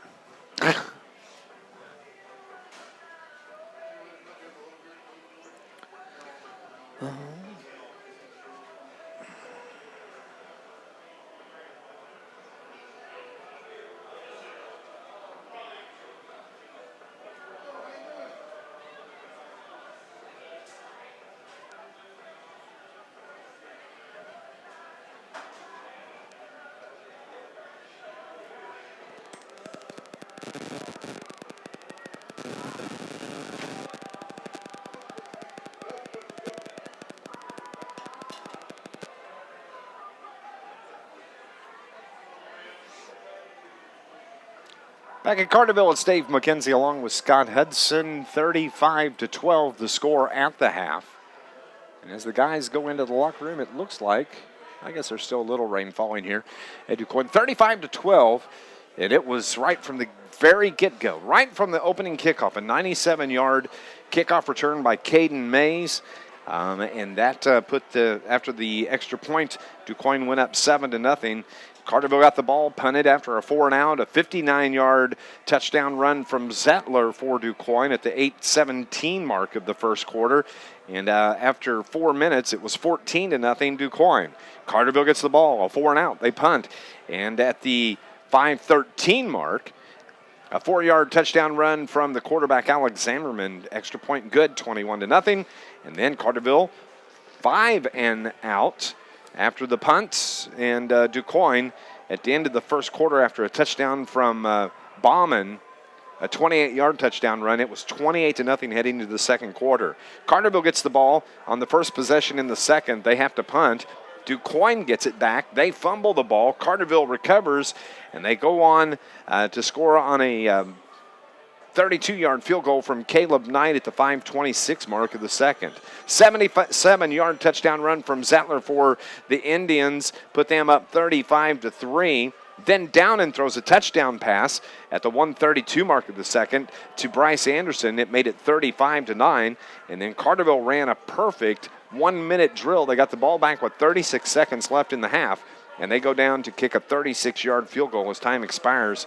It's 35-12 at half. Well, about halfway through the second quarter, I thought Carterville really started to play better on both sides of the ball. Yep. I thought we saw a little bit of what Carterville's capable of doing offensively. On that last drive, they were able to move the ball, quick passes, whether it be to the outside or across the middle. Just keep the ball moving. downfield. That's exactly what they did. They weren't able to come up with a touchdown on that last drive, but they got a big field goal.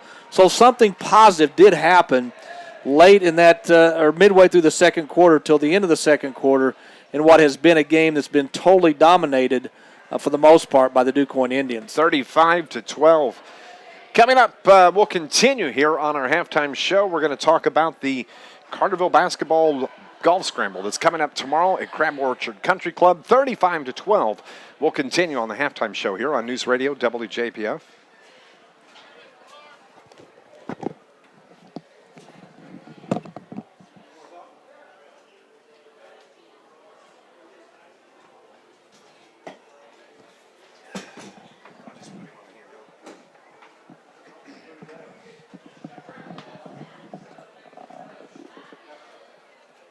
Coach, how you doing? All right, how are you? All right.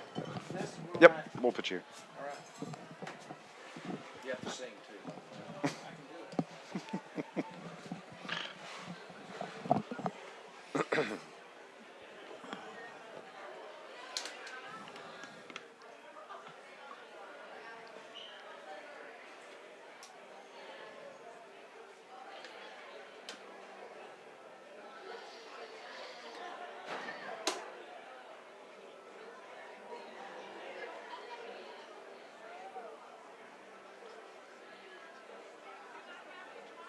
30 seconds. How you doing? Ready for tomorrow? Yeah. At least it's not going to be 100 degrees. No, it's going to be. I mean, this rain, just the fact that it's knocking the dust down. Absolutely. Yeah. You walk and you make a powder. I'm probably going to come out. Come on, any.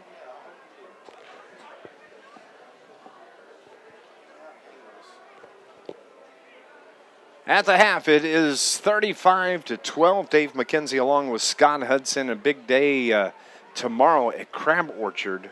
Grab your sticks, grab the golf cart, come out and play some golf with Carterville basketball coach Matt Crane, Shane Hawkins, and who else is going to be there?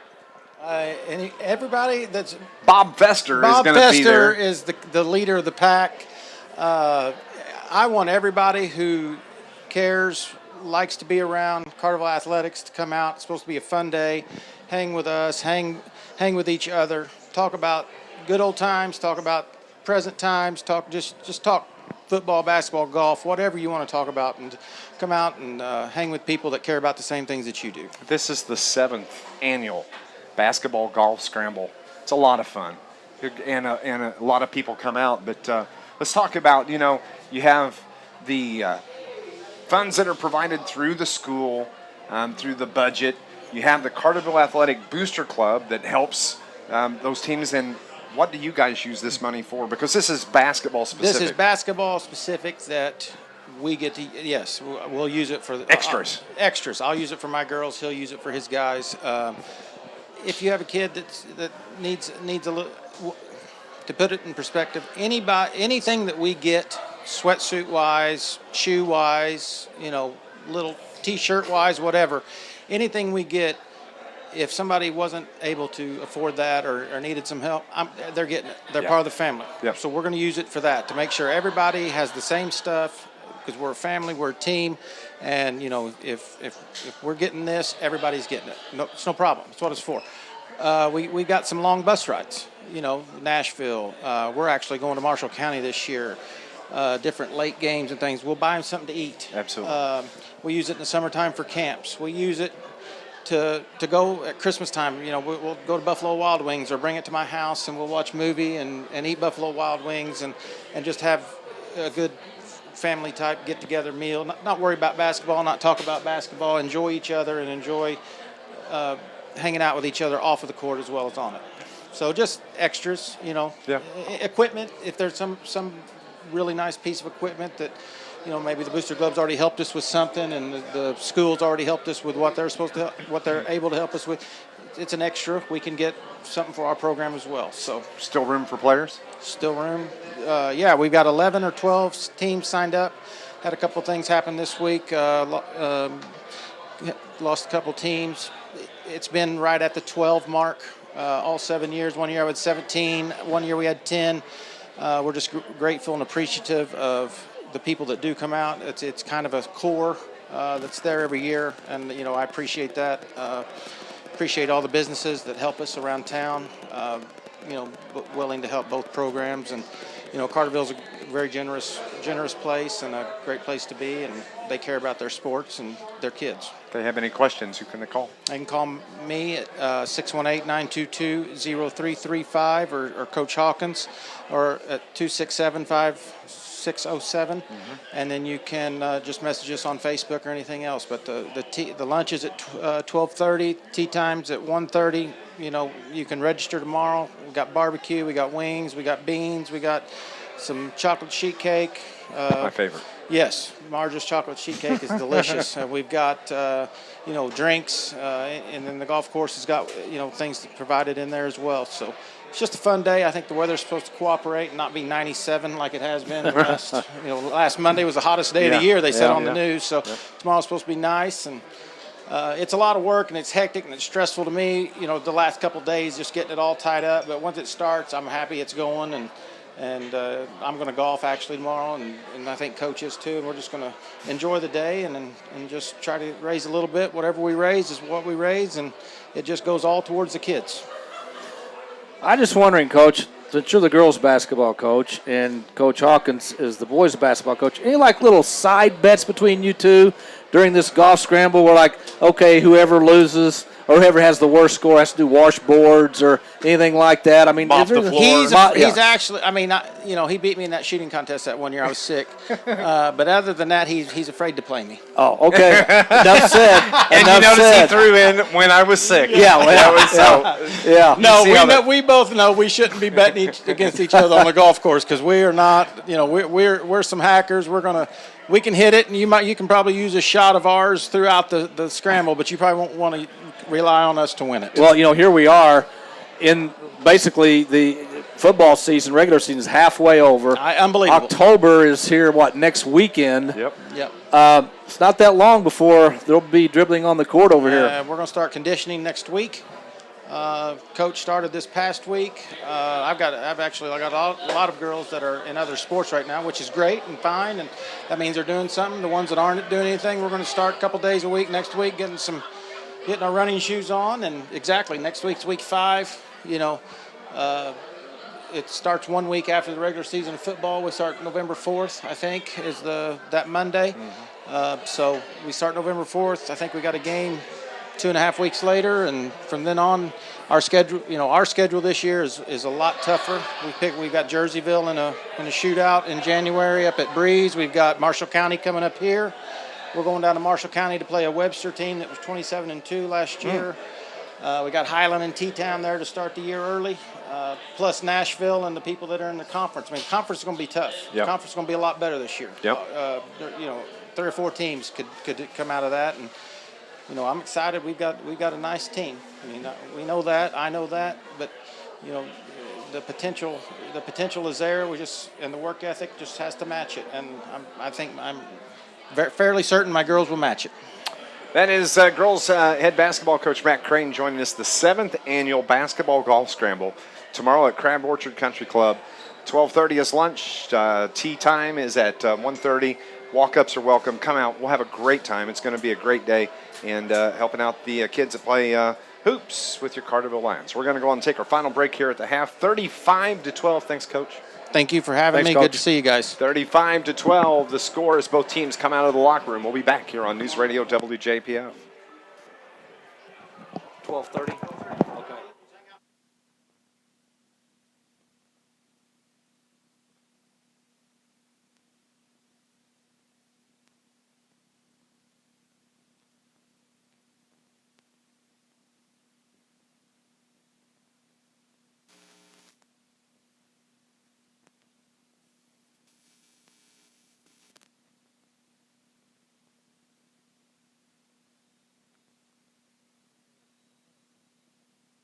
This was our final break, right?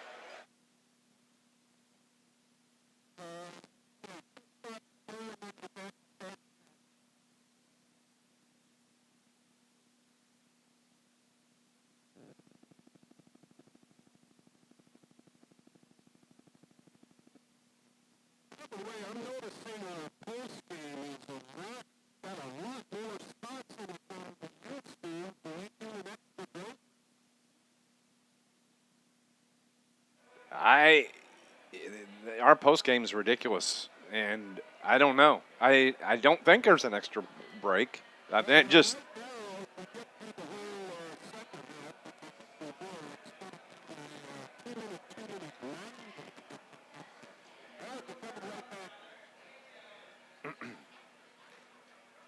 Thanks for watching on YouTube. Appreciate it. Back at Carterville High School, Dave McKenzie along with Scott Hudson, 35-12 the score, as it was 28-0. All Indians, actually from the opening kickoff, a 97-yard touchdown kickoff return from Caden Mays kind of set the tone for that first quarter, but second quarter, Carterville battled back a little bit. Carterville played well from about the middle of the second quarter on, and we had a lightning delay to start this evening, and then when the game did start, then the real lightning hit. Yeah, the real lightning hit, and there was a little bit of thunder in there as well. So, but Carterville, again, they played well from about the 7-8 minute mark on till half.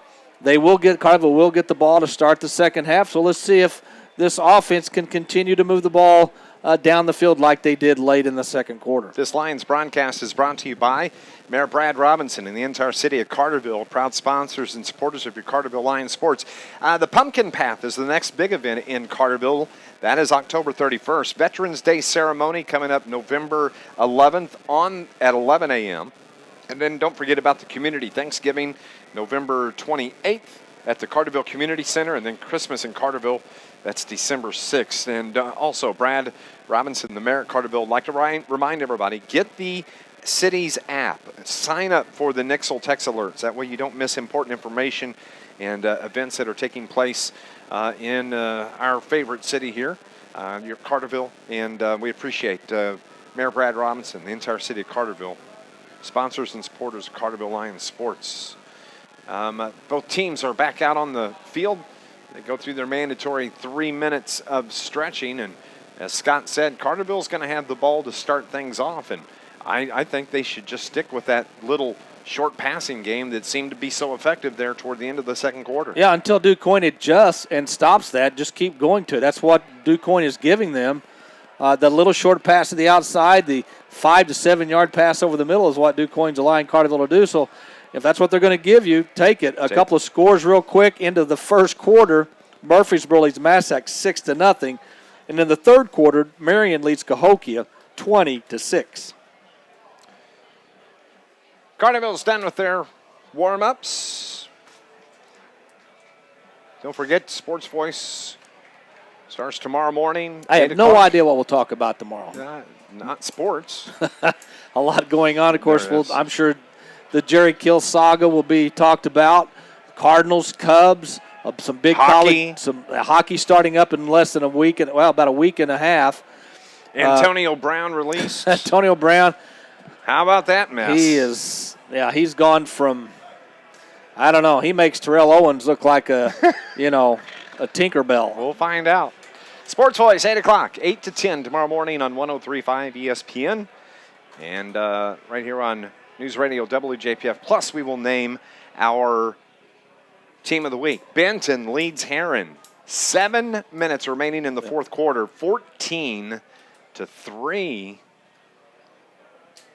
Benton, a perfect 3-0. It's been a long time since Benton has beat Heron in football. And Benton fans, the coaching staff really thought this team might be the team that they'd been waiting for. With the talent they had, the seniors, and that game's not over yet, but to be almost halfway through the fourth quarter and only give up 3 points to Heron in their first home game of the season. It's huge. Okay. Now you're making me a believer. Yep. Next week, Scott and I will hit the road. We go to Anna Jonesboro to take on the Wildcats. Two teams that will be going into that game thinking this is our chance to win. Yep. That could be a very good game down in the pit. Should be. The following week, Nashville will be here at Carterville. Scott will have the call that night for you. All right. Both teams are out on the field. Carterville's going to have the ball to start play here in the second half. 35-12. We appreciate you listening here on News Radio WJPF. And watching on our YouTube channel. Connor Harris will do the kicking for the Indians. Tees it up at the 40. 35-12 the score. Carterville with 2 back. They're standing at the 15-yard line. It's going to be a squib kick on the ground. It's taken at the 20-yard line. As that is Carson Pearson that picks it up and loses a couple after not picking the ball cleanly off the turf. And Carterville's going to start 1st and 10 from their own 18. And that's not a bad idea to do the squib kicks, because basically once you kick it off the tee, hits the ground, it's a 50-50 chance that it's going to bounce to you, bounce away from you, roll past you. We had somebody listening to the game that texted earlier that made a good point, said that there have been times tonight where Knight, who's done a great job of punting and kicking off, sometimes has outkicked his coverage, and that's a lot. That again, I'll take a long kick, punt, any time. I would agree. So Downen puts a man in motion, brings him to the near side, the snap, and the screen out to Carson Pearson. He fights his way and stretches out across the 20 to about the 21-yard line. Going to be a gain of 2, 2nd down and 8 now for the Lions. What makes that play go is your receiver, in this case, which was Carson Pearson, you have to make the first guy miss. It's basically one-on-one, and it's a defensive back on a wide receiver. If you make him miss, it can turn into a big play. 2nd and 8 from the 21. Downen takes the snap, rolls, throws it out, short hops again. And his intended receiver once again was Carson Pearson. And that's going to bring up 3rd down and 8 for the Lions. I don't know if the ball was wet and he didn't get a good grip, but not a good throw, and that's going to bring up 3rd and long. It does actually, now that you say that, it does actually look like he's like over gripping the ball and just driving it into the ground. Because I was out there taking kick returns earlier, and the ball was slick, I can tell you that. And I don't have good hands. Down and throws it across the middle. Intended receiver was Pearson. It was there. Tipped finally at the last second defensively by DuQuoin. And I believe that may have been Eli Colbert that got his hand on that. And it's going to bring up 4th down now for the Lions. A lot of times you will see a big quarterback like Downen. If he misses his receiver, it's high because, he's 6'3", 6'4". He's releasing the ball at a higher angle. But with him, he seems to I think he's trying to aim the pass instead of just throwing it. Caden Mays back to take the punt from K1 Knight. Man, he just gets it away, doesn't he? Hits at the 35. Bounces inside the 30. Carterville Lions surrounded, and they are going to down the ball at the 25. What a dandy punt from Caleb Knight. At the 10:55 mark, DuQuoin is going to take over, and they lead this game 35-12. This Lions broadcast, it is brought to you by SIH, creating a healthy Southern Illinois made stronger by acts of caring that transform lives. Visit SIH.net. 10:55 remaining here in the 3rd quarter. The ball is going to be 1st and 10 for the Indians from their own 25-yard line. Here comes Zimmerman. Puts 2 receivers to the left. Takes the snap, gives it to his tailback. That is, I think that was Bauman. Good penetration by the Carterville defensive front. They came through. They hit him. There's an injury. Yep, an Indian down. They've had a few of those tonight. I think Smolak was the first to hit him in the backfield, but good pursuit by the Carterville defense to not let him get even back to the line of scrimmage. 2nd and 13 from the 22 now. Sends one receiver way outside the hash. Low snap, gives it to his tailback. Fights his way across the 25. It's going to be just short of the 26. That's where they'll mark it. Gain of 4. 3rd down and 9. From the 26-yard line. Smolak in on the tackle once again. Clock rolls, 9:48 here in the 3rd. 35-12, Indians with a lead. 2 receivers to the left now for the Indians. Zimmerman from the shotgun. Throws it deep. Wide open. Over the top. It's caught by Wade Robertson. And a nice job defensively by Bryce Anderson as Robertson went over the top. Roberson, rather, and makes the catch, but a big gain for the Indians, and they have the ball across midfield at the Carterville 48. Well, Roberson's 6'2", Bryce Anderson's 5'8".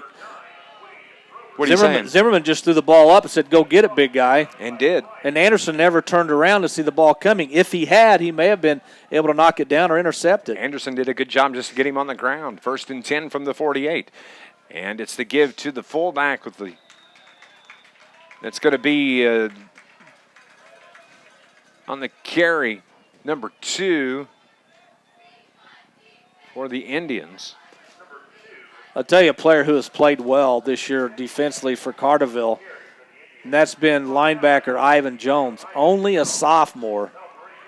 And he is going to be a stud the next 2 years for Carterville. As a sophomore, it's not easy to come in and play against juniors and seniors, but he's done well this year. Dick Depiatic had the carry the first time. Now it is the give to Zettler. And he's out near the 40-yard line. Going to come up a couple of yards short. It's going to bring up 3rd down and 2 now for the Indians.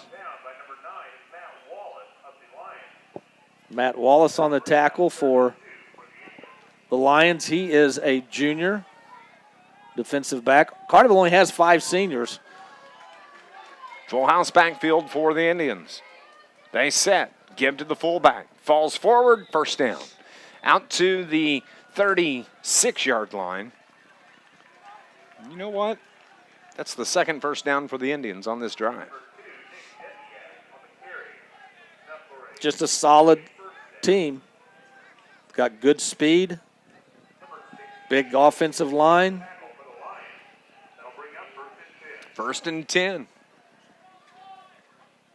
Oh, Carterville jumped. It's going to be a penalty, and it was about 3 of the Lions that jumped. That's what happens when you anticipate a snap. Yep, could have been a hard snap count by Zimmerman. Could have been. Designed to pull the Lions off sides, and it worked. It's going to be 1st and 5 now. This is the 8th play for the Indians on this drive from the 32-yard line. They lead at 35-12. Zimmerman, it's the pitch. Out near the sideline. Big hit, drives him out of bounds. It's going to be short of the 1st down. And I believe that was Ethan Zettler on the carry for the Indians. Forced him out of bounds, stops the clock. And it's going to be no gain. Yeah, that's what it. Now, Zettler's speed, usually once he turns the corner, he's going to gain some yards, but good job to not let that happen. Zimmerman gives it to Zettler. Nope, that's not Zettler. That is Caden Mays. Makes it one move, stutter steps, cuts up, and that is going to be a 32-yard touchdown run from Caden Mays. And I think I see a couple of athletic supporters that belong to the Carterville Lions laying on the field. He juked him right out of it. Man, what a move after about 3-4 yards past the line of scrimmage. Just a little move of the hips, little move of the head, and he went from the left to the right in the blink of an eye. 7:34 mark. It is a 32-yard touchdown run from Caden Mays, his 2nd touchdown of the night. The snap, the kick is good, and it's 42-12, a 30-point lead for the Indians at the 7:34 mark. We'll be back here on News Radio WJPF.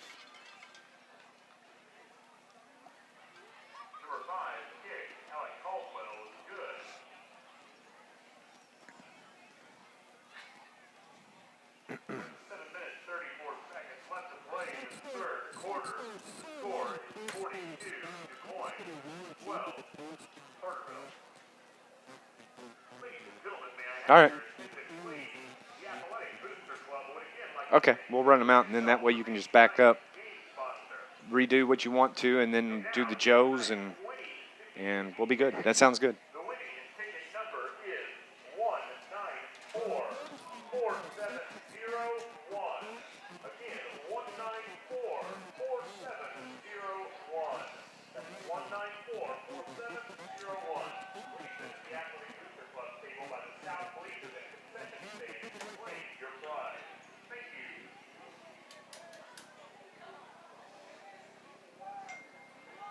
42-12, the score here at Carterville High School. 32-yard touchdown run from Caden Mays.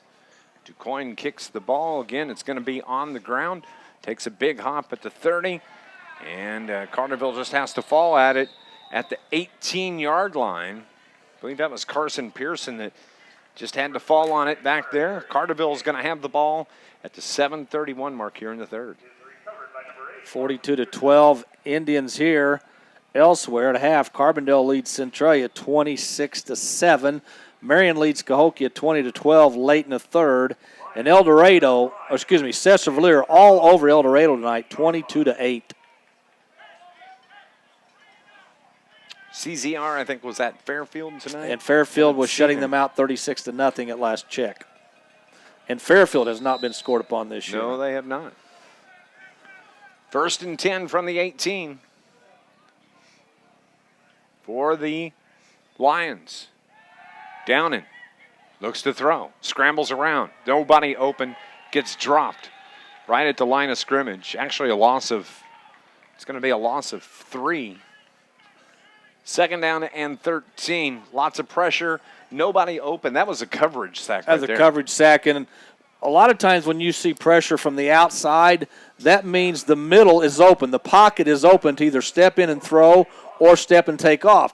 Downing stepped into the pocket, and there were 2 Indians there waiting for him. There was nowhere to go. 2nd and 13 now. Ball rest at the 15-yard line. The clock rolls under 7 minutes. Downing has 2 receivers right, 2 left. Throws it up, picked off at the 30-yard line. And Watt just can scamper right in, throws out the wings, and that is Dasani Edwards. Dasani Edwards. Pick 6. Bad throw by Downing, overthrew his receiver, who was wide open going across the middle. And we talked about how many times Downing has thrown the ball on the turf. He let that one sail. Dasani Edwards just took it, and once he intercepted it, it was clear sailing to the end zone. Edwards had 3 picks in that game a week ago against Heron. And we got a timeout. 48-12, the score. 36-point lead. Oh, they need the kicking ball, is what the timeout is for. Yes, there is a kicking ball that is used for punts, field goals, and kickoffs. 6:39 on the clock, 48-12. The extra point for the Indians. The snap, the hold, the kick is good. 49-12. We will return. It's all Indians here from Lions Field in Carterville on News Radio WJPF. After Edwards' touchdown, number 5, Alex Caldwell's extra point is good. They'll bring the score with 6 minutes, 39 seconds left to go in the third quarter. The 2 Quoin, 49, Carterville, 12.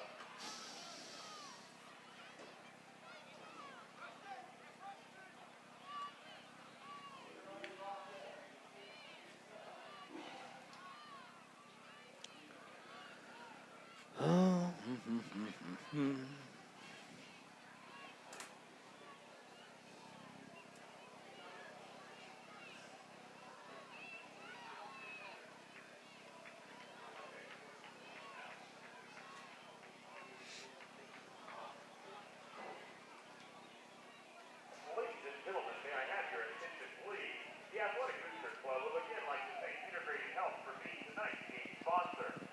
The winning ticket for 50-50 drawing is 1944701. 49-12 the score, 6:39 mark.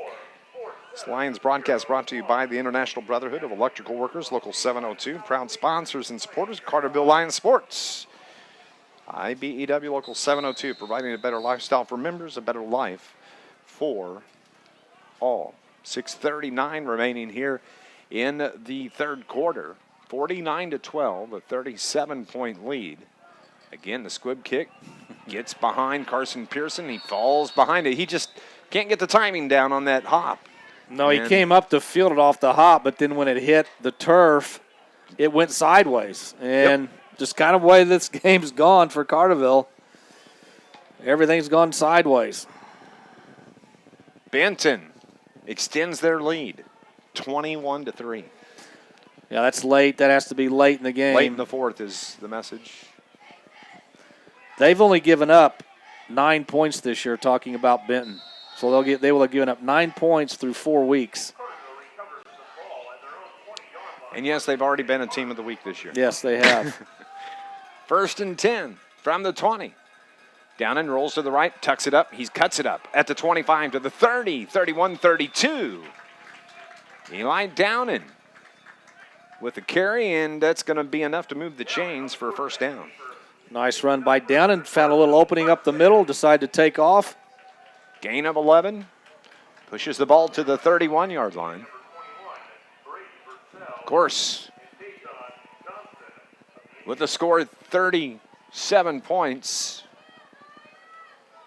there is the 40-point rolling clock rule in high school football. Pass near side. Carson Pearson makes a nice catch, goes up and gets it, wrestled out of bounds at the 35. It's going to be a gain of 3. Actually, a gain of 4. It's a good thing that Downen's about 6'3", 6'4", because every time he throws that quick outlet pass, the defensive end on that side of the field is jumping up, trying to knock the pass down. Just can't get there. Just can't get there. 2nd and 6 from the 35. Pitch to Preston Sumner. Out across the 40, 45. Takes a big hit out of bounds. First down for the Lions. And the hit put on defensively by Dasani Edward.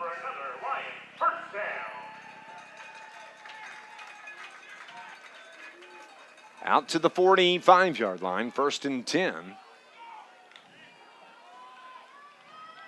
49-12. Ball on the near hash. One receiver to the far side. Trips to the right. Downen takes a snap. Rolls to his left. Has to keep it. Cuts it up. 35 or 50. Midfield. Out. Takes a hit and falls on his back. Enough for a first down. 2 nice runs from the 6'4 junior for the Carterville Lions. It almost appeared that Downen was going to pitch the ball to Sumner again, and there was a defensive player there for DuQuoin, and he did the smart thing. Don't pitch it, tuck it, and run, and he got a big first down. 5.5 to play. And that is a final from Heron. Benton wins 21-3. Congratulations, Rangers. 5-18, 17, 16. Downen looks near side. Coach Smurf gives him the play. Now, Downen takes a snap, does pitch it to Sumner. Across the 40, 35, inside to 30, 25, jumps over the top, makes a move, and is driven out of bounds at the 15-yard line. Biggest run from Preston Sumner of the night, maybe the prettiest we've seen. Maybe this is a play we'll see more of as the season goes along. We haven't seen this option much, but when you have a quarterback who can run the ball and has shown that tonight, the defense can't just key on the pitch man. They've got to make sure that Downen gets rid of the ball, so it leaves a little bit more room for the running back, if he does get the pitch, to make some yards. 1st and 10 from the 15. Downen cuts it up, bang, brought down right at the 15 immediately. And that is number 52 of DuQuoin, Dalton Moore, the 6'2", 245-pound senior, putting all that pressure on Downen when he took him to the turf. Well, Carterville ran to the short side of the field, so you don't have a whole lot of room or time to decide if you're going to pitch or run the ball, and you've got all those defenders on that one side of the field, and it makes it hard to get any yards. 2nd and 11 from the 16. Downen swings it out to the far side off the hands of the receiver for Carterville. Is that Bryce Anderson? Is that 10? My eyesight tonight is terrible. 23. That is going to be Zach Anson.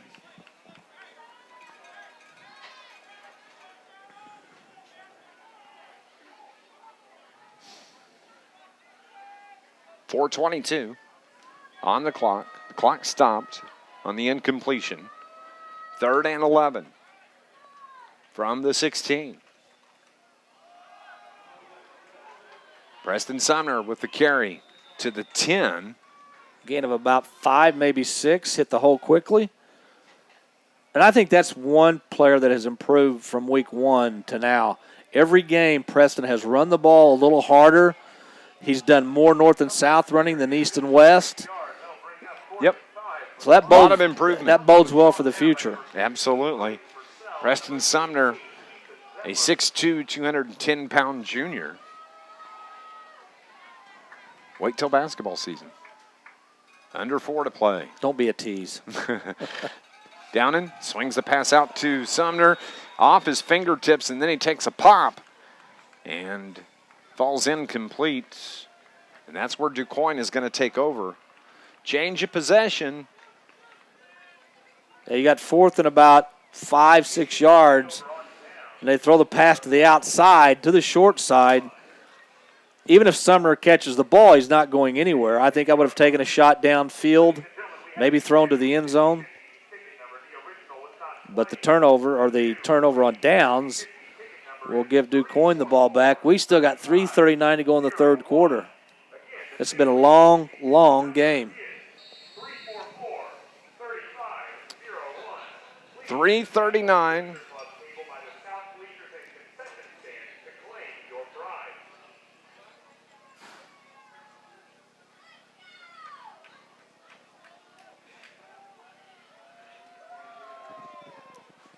Indians ball. Nice cut on the inside. Man, they get good blocks, and they make nice moves, and they find that seam. They just cut that ball into the seam, and, man, you got to give them credit. They're doing a good job. Well, the running back's best friend is the offensive line tonight. I mean, they've had holes to run through that you could take a Mack truck through, but give the running backs credit. Once they get through that hole, they're shifty enough, quick enough to make moves and get downfield. 2nd and 2. Clock works its way toward 3 minutes. Full house backfield. Zimmerman, he's going to keep it. Has somebody to pitch, cuts it up at the 20, out to the near 30, out of bounds. Is that a penalty flag on No, I think it's a towel. I caught my eye too. Yeah, it does. Yeah, right there at the 16? Yes. Yeah, I think it's a white towel. That was enough for a first down. Nice job on the execution there, too. He had the pitch man right off to his right that he could go to. Zimmerman cuts it up. It was enough for a first down, 1st and 10 from the 29.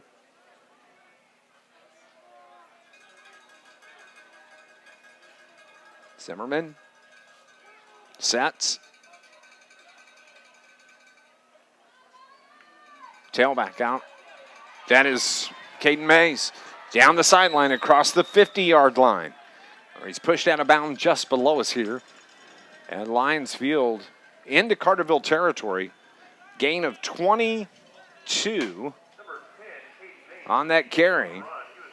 Well, he made Carson Pearson, defensive back, miss him. Carson's got to keep containment and push that play back to the inside. Once he got to the outside, ended up in a big gain and a first down. Ball on the near hash, just across the 50 at the 48. It's the give to Connor Harris. He bangs his way to about the 41-yard line. It's going to be 2nd down now. 2nd down and 3, under 2 minutes left.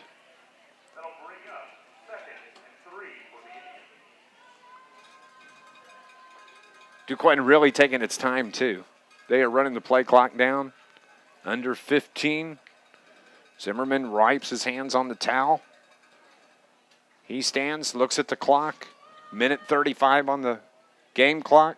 7 on the play clock. Under 5. Snaps. Holds. Read option. At the 45. Pitches at the last second. One hop onto Lane Bauman. Picks it up. Battles his way. Keeps fighting all the way down to the 31-yard line. That's another first down for the Indians. They turn a bad play into a big play. He should have been stopped for about a 2-yard gain or 2 yards short of the first down. Instead, he got away from 2, maybe 3 Carterville tacklers and was able to get a first down. 1st and 10 from the 31. That is the give to Harris. Keeps those legs churning inside the 20-yard line to the 18-yard line. And the clock now, with 59 seconds, back-to-back first down runs for the Indians. 1st and 10 from the 18. I think if DuQuoin scores here, you're going to see a lot of new numbers and names on the field for DuQuoin. They'll want to get their starters out. They're going to go to 4-0. And the clock will roll. 35 on the clock. Zimmerman gives it to Connor Harris. Spins his way. Gain of about 2. It's going to be 2nd and 8 from the 16. Clock is going to roll, and that may be the last play of the quarter. DuQuoin scores on a 32-yard touchdown from Caden Mays, and they get the 32-yard interception, pick 6. And as we head to the fourth quarter, it is 49-12, all Indians. We'll be back. Fourth quarter action next on News Radio WJPF.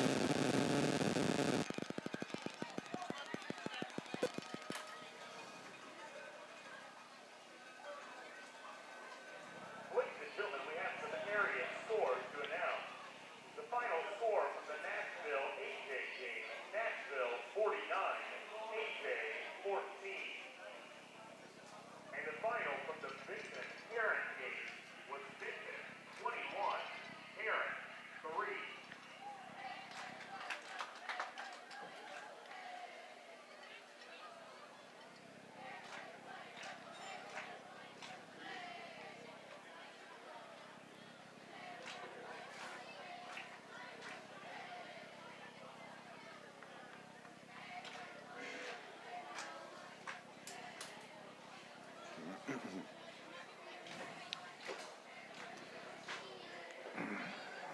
Are you going to go to that golf thing tomorrow?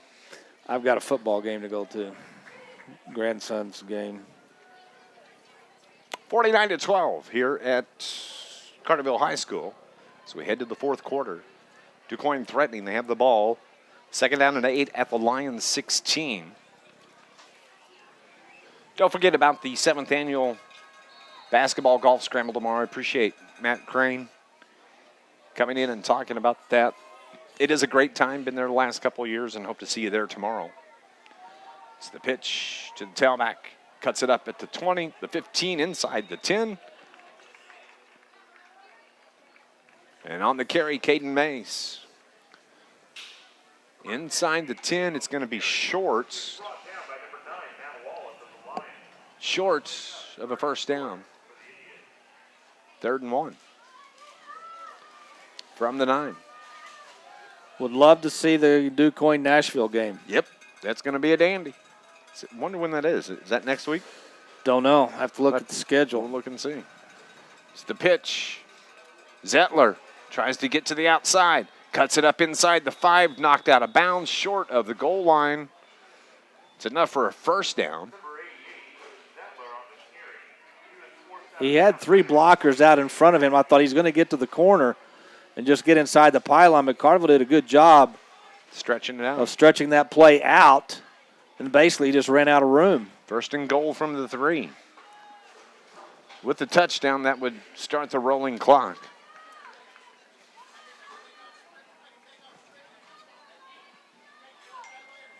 The give to the fullback. Nice job by the Lions defensive line. They just gobble him up right there. Drop him for no gain. It's going to be 2nd and goal now from the 3. Murfreesboro only up 14-0 at halftime at home against Massac. Massac, much improved. Much this year. improved. Much improved. We haven't said that in several years. No. And don't forget, Carterville dropped Massac from the schedule. They're going to pick up Mascuda. A year ago, we went to Effingham to wrap up the season. It's the give to Caden Mays. Carterville holds him out.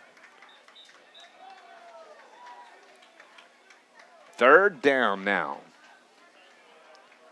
Lions Number 10, Caden Mays, on the carry. stiffening up here. He was brought down by As the ball now, it's going to be third and goal from the 5. 10 minutes on the clock. Scott and I will name our Joe's Lawn Care and Snow Removal star of the game. We'll talk to Coach Brett Dial. It's the pitch. Cuts it up. Inside the 5. Carterville's going to force a 4th down. 4th and goal. Great stand for Carterville in the red zone. Zettler on the carry. Takes it into the 5, so no gain.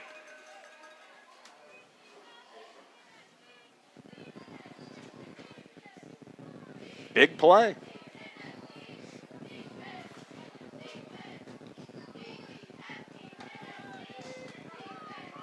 You're not going to win the game, but win this battle. Yep, exactly.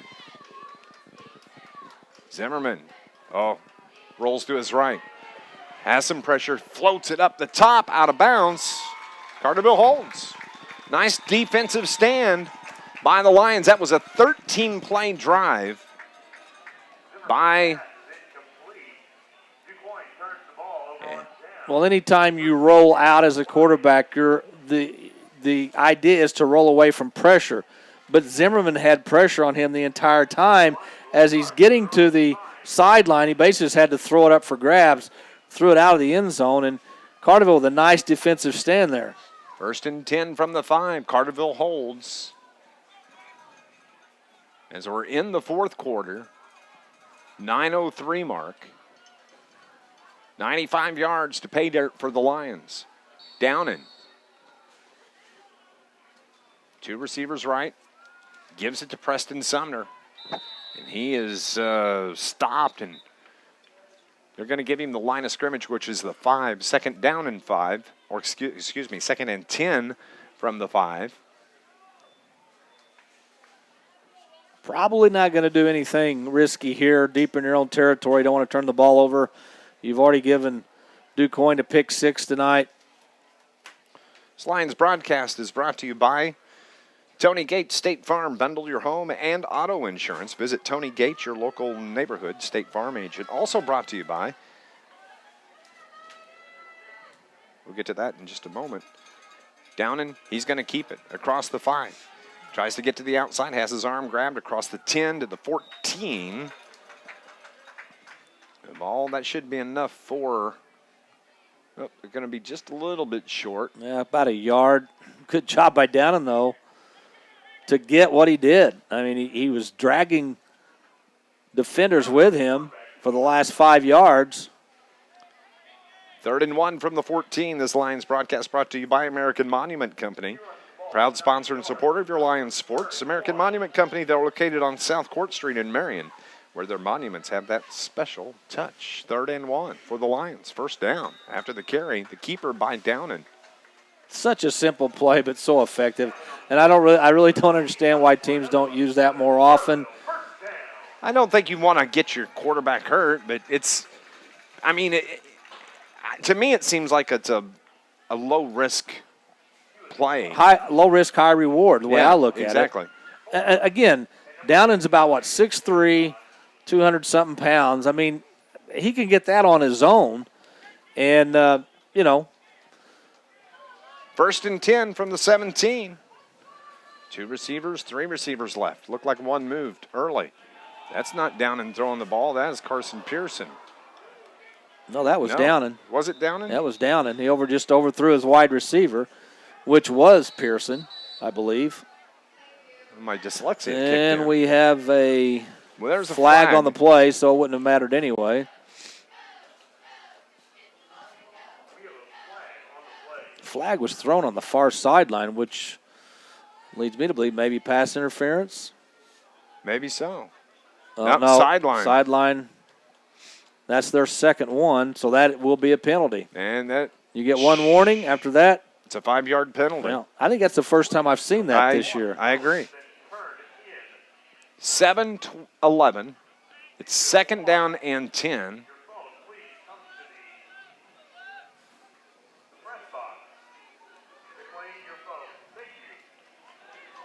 The pitch to Sumner.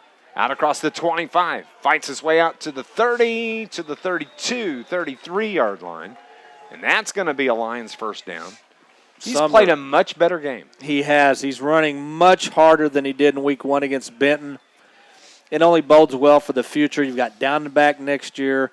You got Sumner back next year. You got a lot of these offensive and defensive linemen, linebackers back. I know they want to have success this year, and I think they will eventually. But when you look at the group coming back, the group that will be sophomores next year, yeah, there's some optimism there. Yeah, absolutely. 1st and 10 from the 32.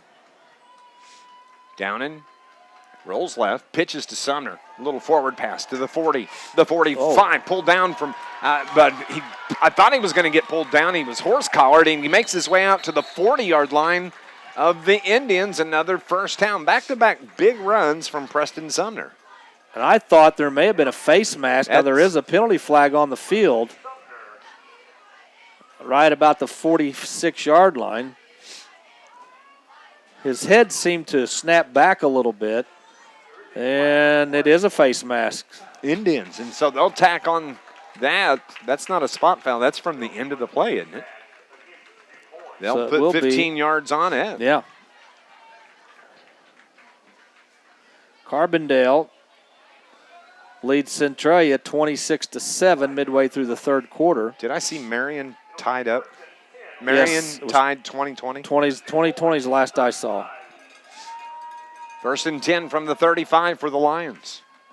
Downing takes a snap, throws it out, right across the middle, sliding catch, incomplete. Carson Pearson, the intended receiver. Ball hit off his chest as he was sliding on the ground, but it pops out. 2nd and 10. 6 minutes remaining here in the fourth. 49-12, Indians.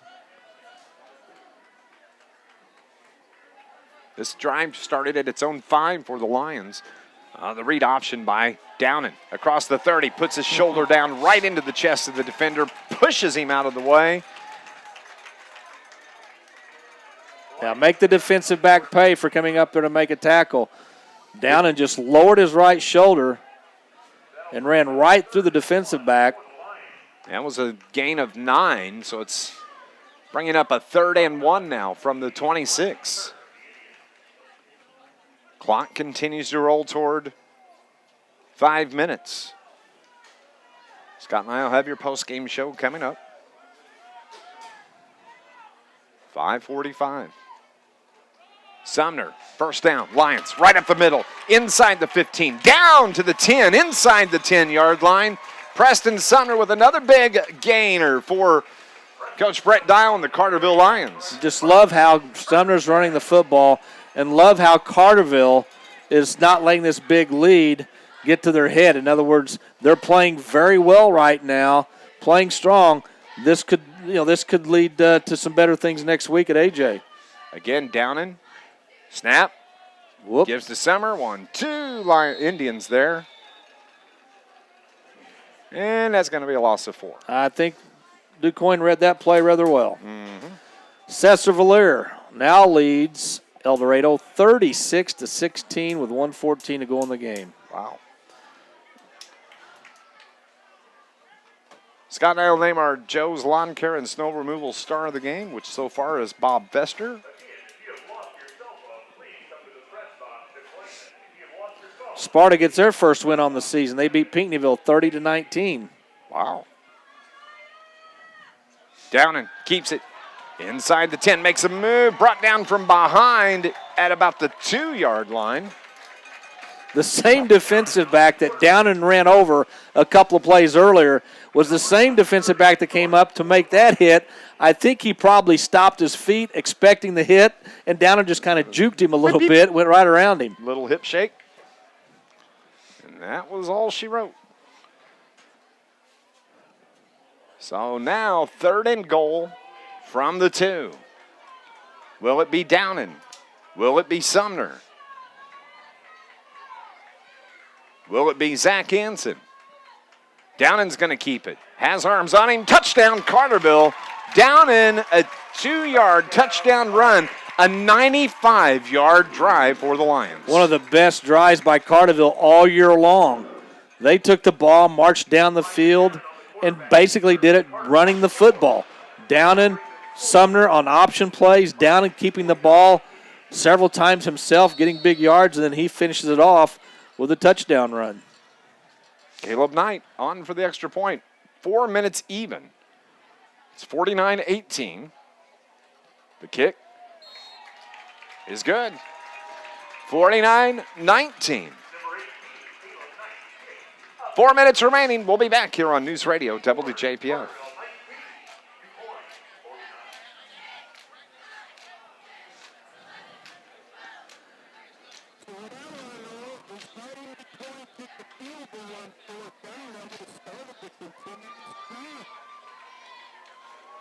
Good question.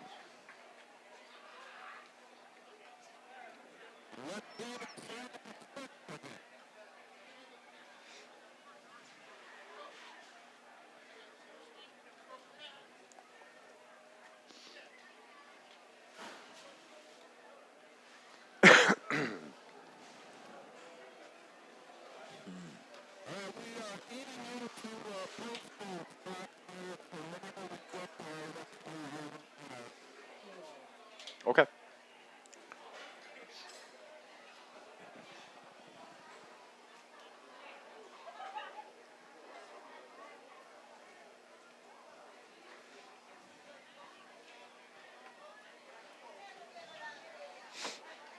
Back at Carterville, 49-19, a 95-yard drive by the Lions. It started at the 9:03 mark, went 5 minutes, 3 seconds, and it was capped by a 2-yard touchdown run from the quarterback, Eli Downing. So it's going to be Dasani Edward and Caden Mays back to take the kick. A 30-point game, 49, and Carterville tries the onside. It went right to him. Yep. And that's a 50-50 shot. You know, you have to hope that the ball bounces your way, gets past the first line at about the 50-yard line, and that just didn't happen. Went right to the one of the first guys up, and DuQuoin will take over there. Now I'll be interested to see if DuQuoin keeps many, if any, of their starters in on offense. I would doubt they would, but I do not see Zimmerman. Yep, this looks like a whole new backfield, and probably line as well. David Lee is the quarterback.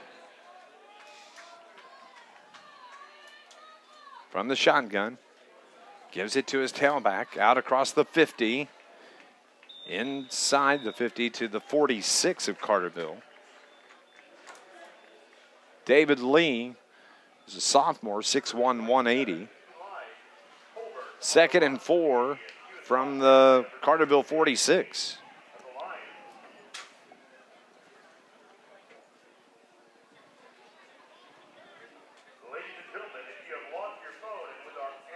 Be a good opportunity for Carterville to get their first win of the season if they can play like they have here in this fourth quarter. Played much better on both sides of the ball. First down and 10 from the 40.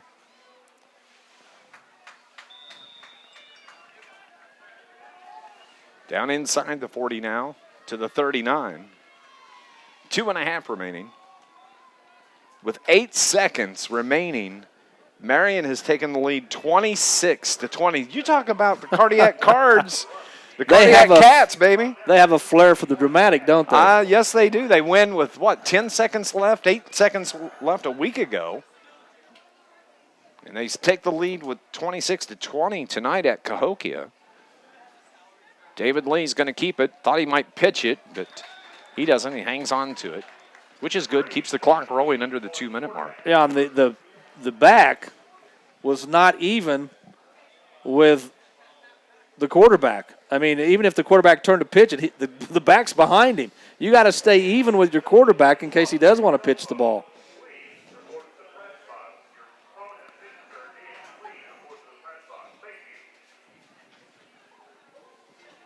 Minute 35.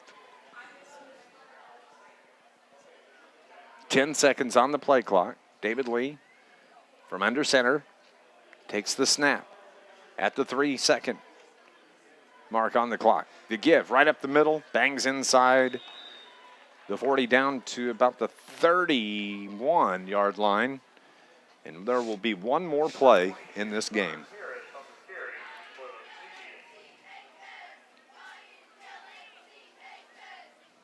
Started with a bang, Caden Mays, a 97-yard touchdown return to start the game.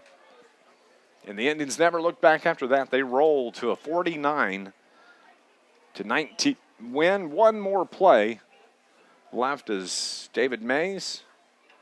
Play clock at 5, 4, 3, 2. It's the give to the tailback. Carterville brings him to the ground right at the 30. Pushes him back. I think nope, they're going to say Carterville held, at least the one official on the far sideline. That was a fourth down play. That was a fourth down, so Carterville will get the ball back, but we're down to 30 seconds. And as soon as they set the ball. Yeah. That should be it. Maybe they do have to snap the ball, I think. Yeah, change of possession, clock stops. Yep. Scott and I will get into our post-game show. We'll name our Joe's Lawn Care and Snow Removal Star of the Game. We'll talk to Coach Brent Dial, and we'll put a wrap on this game. We'll be at Anna Jonesboro next Friday night. Second week of conference action. There's the snap, the kneel down, ball game. 49-19. Post-game show is coming up next here on News Radio WJPF.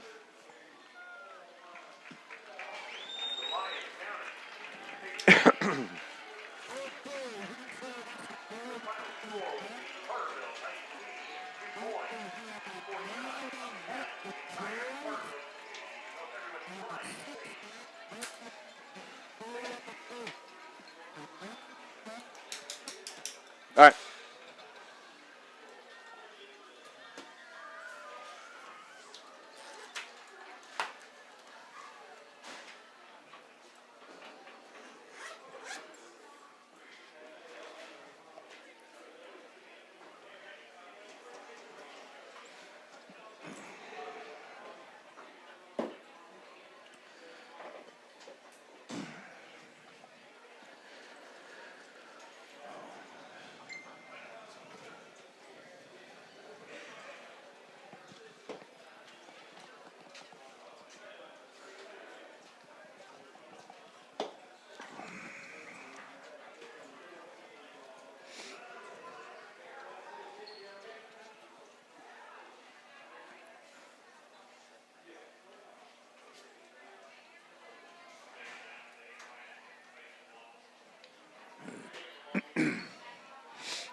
(49-19) the final score. It was all Quoin in this game. Is right on the opening kickoff, a 97-yard touchdown return for Caden Mays.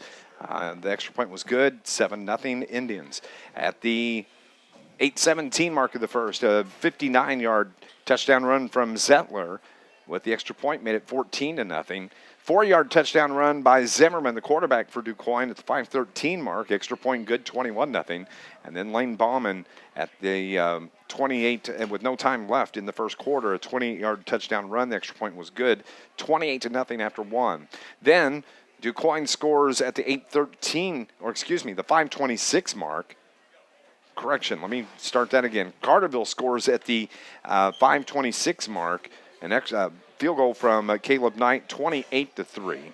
Then Zettler scores a 75-yard touchdown run, 35-3 at the 4:37 mark. Carterville, a pass from Eli Downen to Bryce Anderson, 10 yards, made it 35-9. And then a 36-yard field goal from Caleb Knight made it 35-12 at the end of the first half. In the second half, it was Caden Mays, a 32-yard touchdown run at the 7:34 mark, 42-12 after the extra point. Dasani Edwards, pick 6 of a pass from Eli Downen, returned at 32 yards, 49-12. And then Carterville scores at the 4-minute mark, 2-yard touchdown run from Downen after a 95-yard drive, 49-19 the final score. Yeah, Carterville just gave up too many big plays tonight. In their first 3 games, Carterville didn't give up a lot of big plays, at least not as many as tonight. But give DuQuoin credit. They're a very good team. They got a good offensive line that opened holes for all their running backs. Zimmerman, their quarterback, played well tonight. I thought he ran the offense very well. This is a very good DuQuoin team. They're very solid. They're good defensively. Carterville, I thought, showed some signs of life in the second half. Hopefully that will carry over to next week at Anna Jonesboro. Right now, Coach Dial and his staff, they're just looking for any positives they can find that they can build on for the rest of the season. And I saw some. I like the way Sumner ran the ball very hard tonight. We saw Downen run the ball more tonight than he has in the past. I thought he ran very well. So those are a couple of the positives coming out of the game. Hopefully they can get Rafe Tuttle back next week. We'll see what happens. But, next week, what I would call a winnable game down in AJ. Won't be easy, but it should be a lot of fun. 49-19 the final score. We're going to take a break. When we come back, we'll name our Joe's Lawn Care star of the game next on News Radio WJPF. I think Caden May. Yeah, he.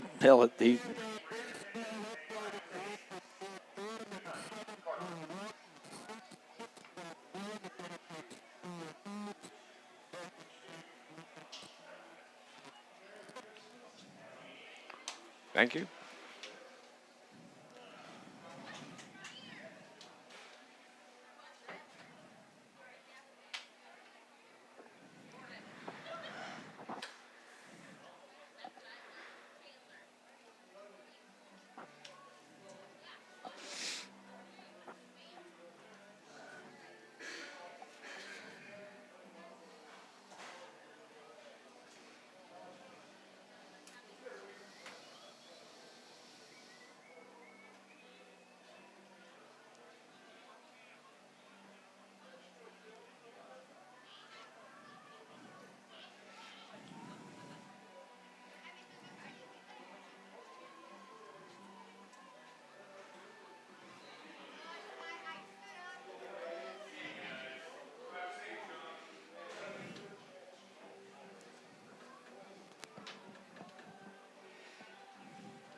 (49-19) the final score. Dave McKenzie, Scott Hudson.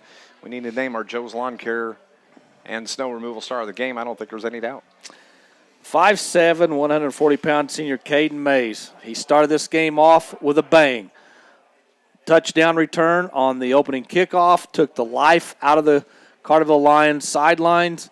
He's just a dynamic player. He also plays defense. That set the tone for the game, and that was the big play of the game that got DuQuoin rolling here tonight. Joe's Lawn Care and Snow Removal. Rain or shine, sleet or snow, call Joe. Call 534-8148. Owned and operated by Joe and Lindsay McCann of Carterville. They've been proudly serving Southern Illinois for over 20 years.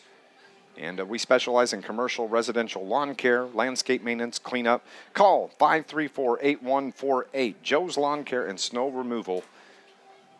Caden Mays, our Joe's Lawn Care star of the game. Coach Brett Dial comes in here with us here this evening, 49-12. Coach, and wow, just a quick start, man. Just an opening kickoff, and that, hang on. Yeah, we just dig ourselves a hole, and not only we get down on the score, and then we start to lose personnel, with, through a removal, like a targeting they call them, they have, and an injury, and it's just like it's every week. It seems like we, have a game plan going in, and we're taken out of our game plan so quick for factors outside of the actual play. So, we just got to keep hanging in there. We just keep telling our guys, you haven't gotten any breaks. You're going to have to create your own. You're going to have to take it. We're going to have to earn everything that we get. And Coach, I mean, your guys didn't quit. And the last drive, that was a 95-yard drive. Yeah, it was late in the game, but still, they had to move the ball. Sure, and we talked about that with our guys. I thought at the end of the first half, we did a nice job with the 2-minute drill. There's some things that, we've executed pretty well, and we thought we could come out and throw it a little bit, and then, lose Bryce in the first series of the second half. So it kind of cuts down on, some of our ability to pass. But, that fourth quarter, I thought we just, kind of tried to grind it out a little bit on that final drive, and we needed some reps on our run game. And, I thought we ran the ball pretty hard, really. I thought some of our linemen were pretty physical. And, the main thing there is that we just didn't give up. And our substitutes on defense came in and had a nice little stop there. And, we still are playing with some pride. We still play like we care, and that's all I can ask of these guys. A couple of positives I saw tonight, Coach. One is I think with each week, Preston Sumner's running the ball harder and harder each week. He's running more north and south and east and west. I thought he did a great job tonight. Also, he lied down and ran the ball more tonight. I don't know if that was by design or because he had to. But those are two things I think you can build on going into next week. Yeah, definitely. I think that we just got to give Preston some space. We've got to, give him a chance to get going. And Eli is really, when he has run the ball, and it's been like this all season, really. In the Heron game, I thought he did the same thing, lowering his shoulder and been pretty physical. And I thought we threw the ball, fairly well there for a stretch. We made some nice plays out on the edge with Bryce and Carson when they, getting some yards after the catch, was something we thought we could do. We just have to continue to find what we're good at and continue to just keep working. And, something's going to go our way. And, when that opportunity presents itself, we got to capitalize. 49-19, the final score. Thanks, Coach. All right, thanks, guys. Brett Dial, head coach of the Carterville Lions, joined us on the broadcast here tonight. And Carterville will hit the road next Friday night at Anna Jonesboro. And that'll be a game that both teams are wanting to get the W, Scott Hudson. It'll be fun to watch. I think both teams will go into this week with a game plan to win. I think both teams feel like it's a winnable game, but it's always fun to go to the pit. And hopefully Carterville can get their first win of the year, and they can build on that. They still have Sparta, Pinckneyville. They got Nashville here, I think, the following week after the AJ game. I could be wrong on that, but they still have Nashville here. Nashville's putting up, video game points each week on everybody. But it starts next week, and as I said, we saw some positives tonight from this offense. They just have to build on that and not beat themselves next week down at AJ. We'll take our final break, and when we come back, we'll close out the broadcast. 49-19, the final score.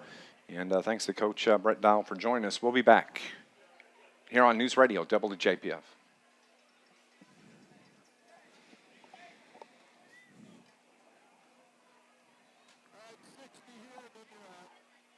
Thanks, bud.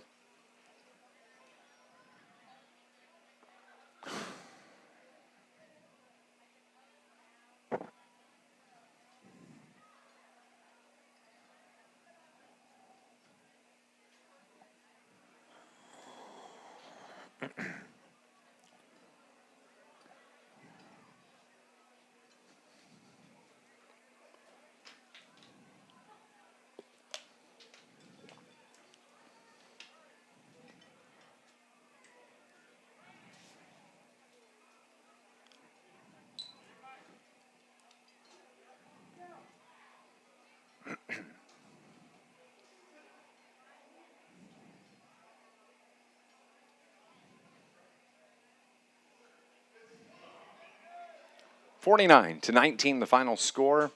And as we said, Carterville hit the road next Friday night at Anna Jonesboro.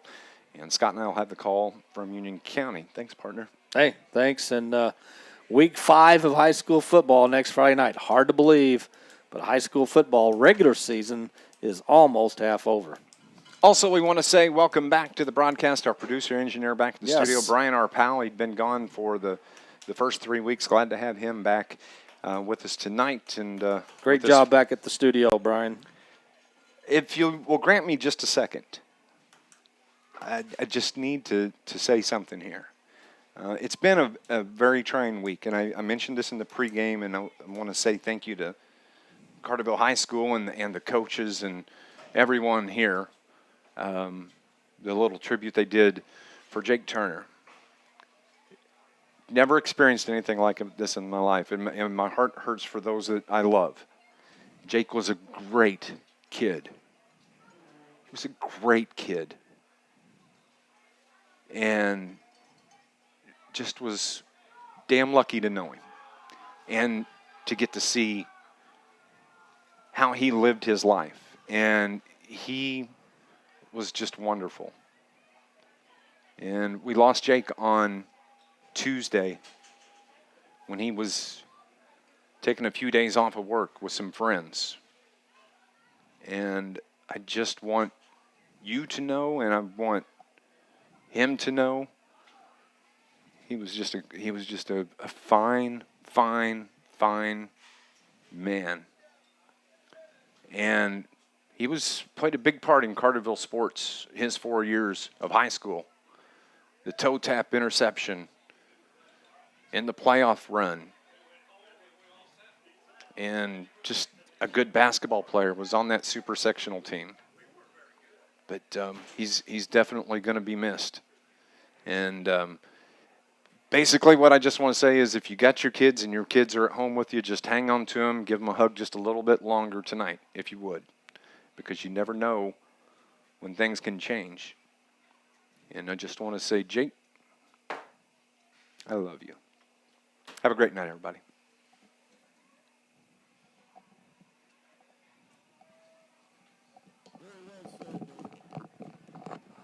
Thanks, bud.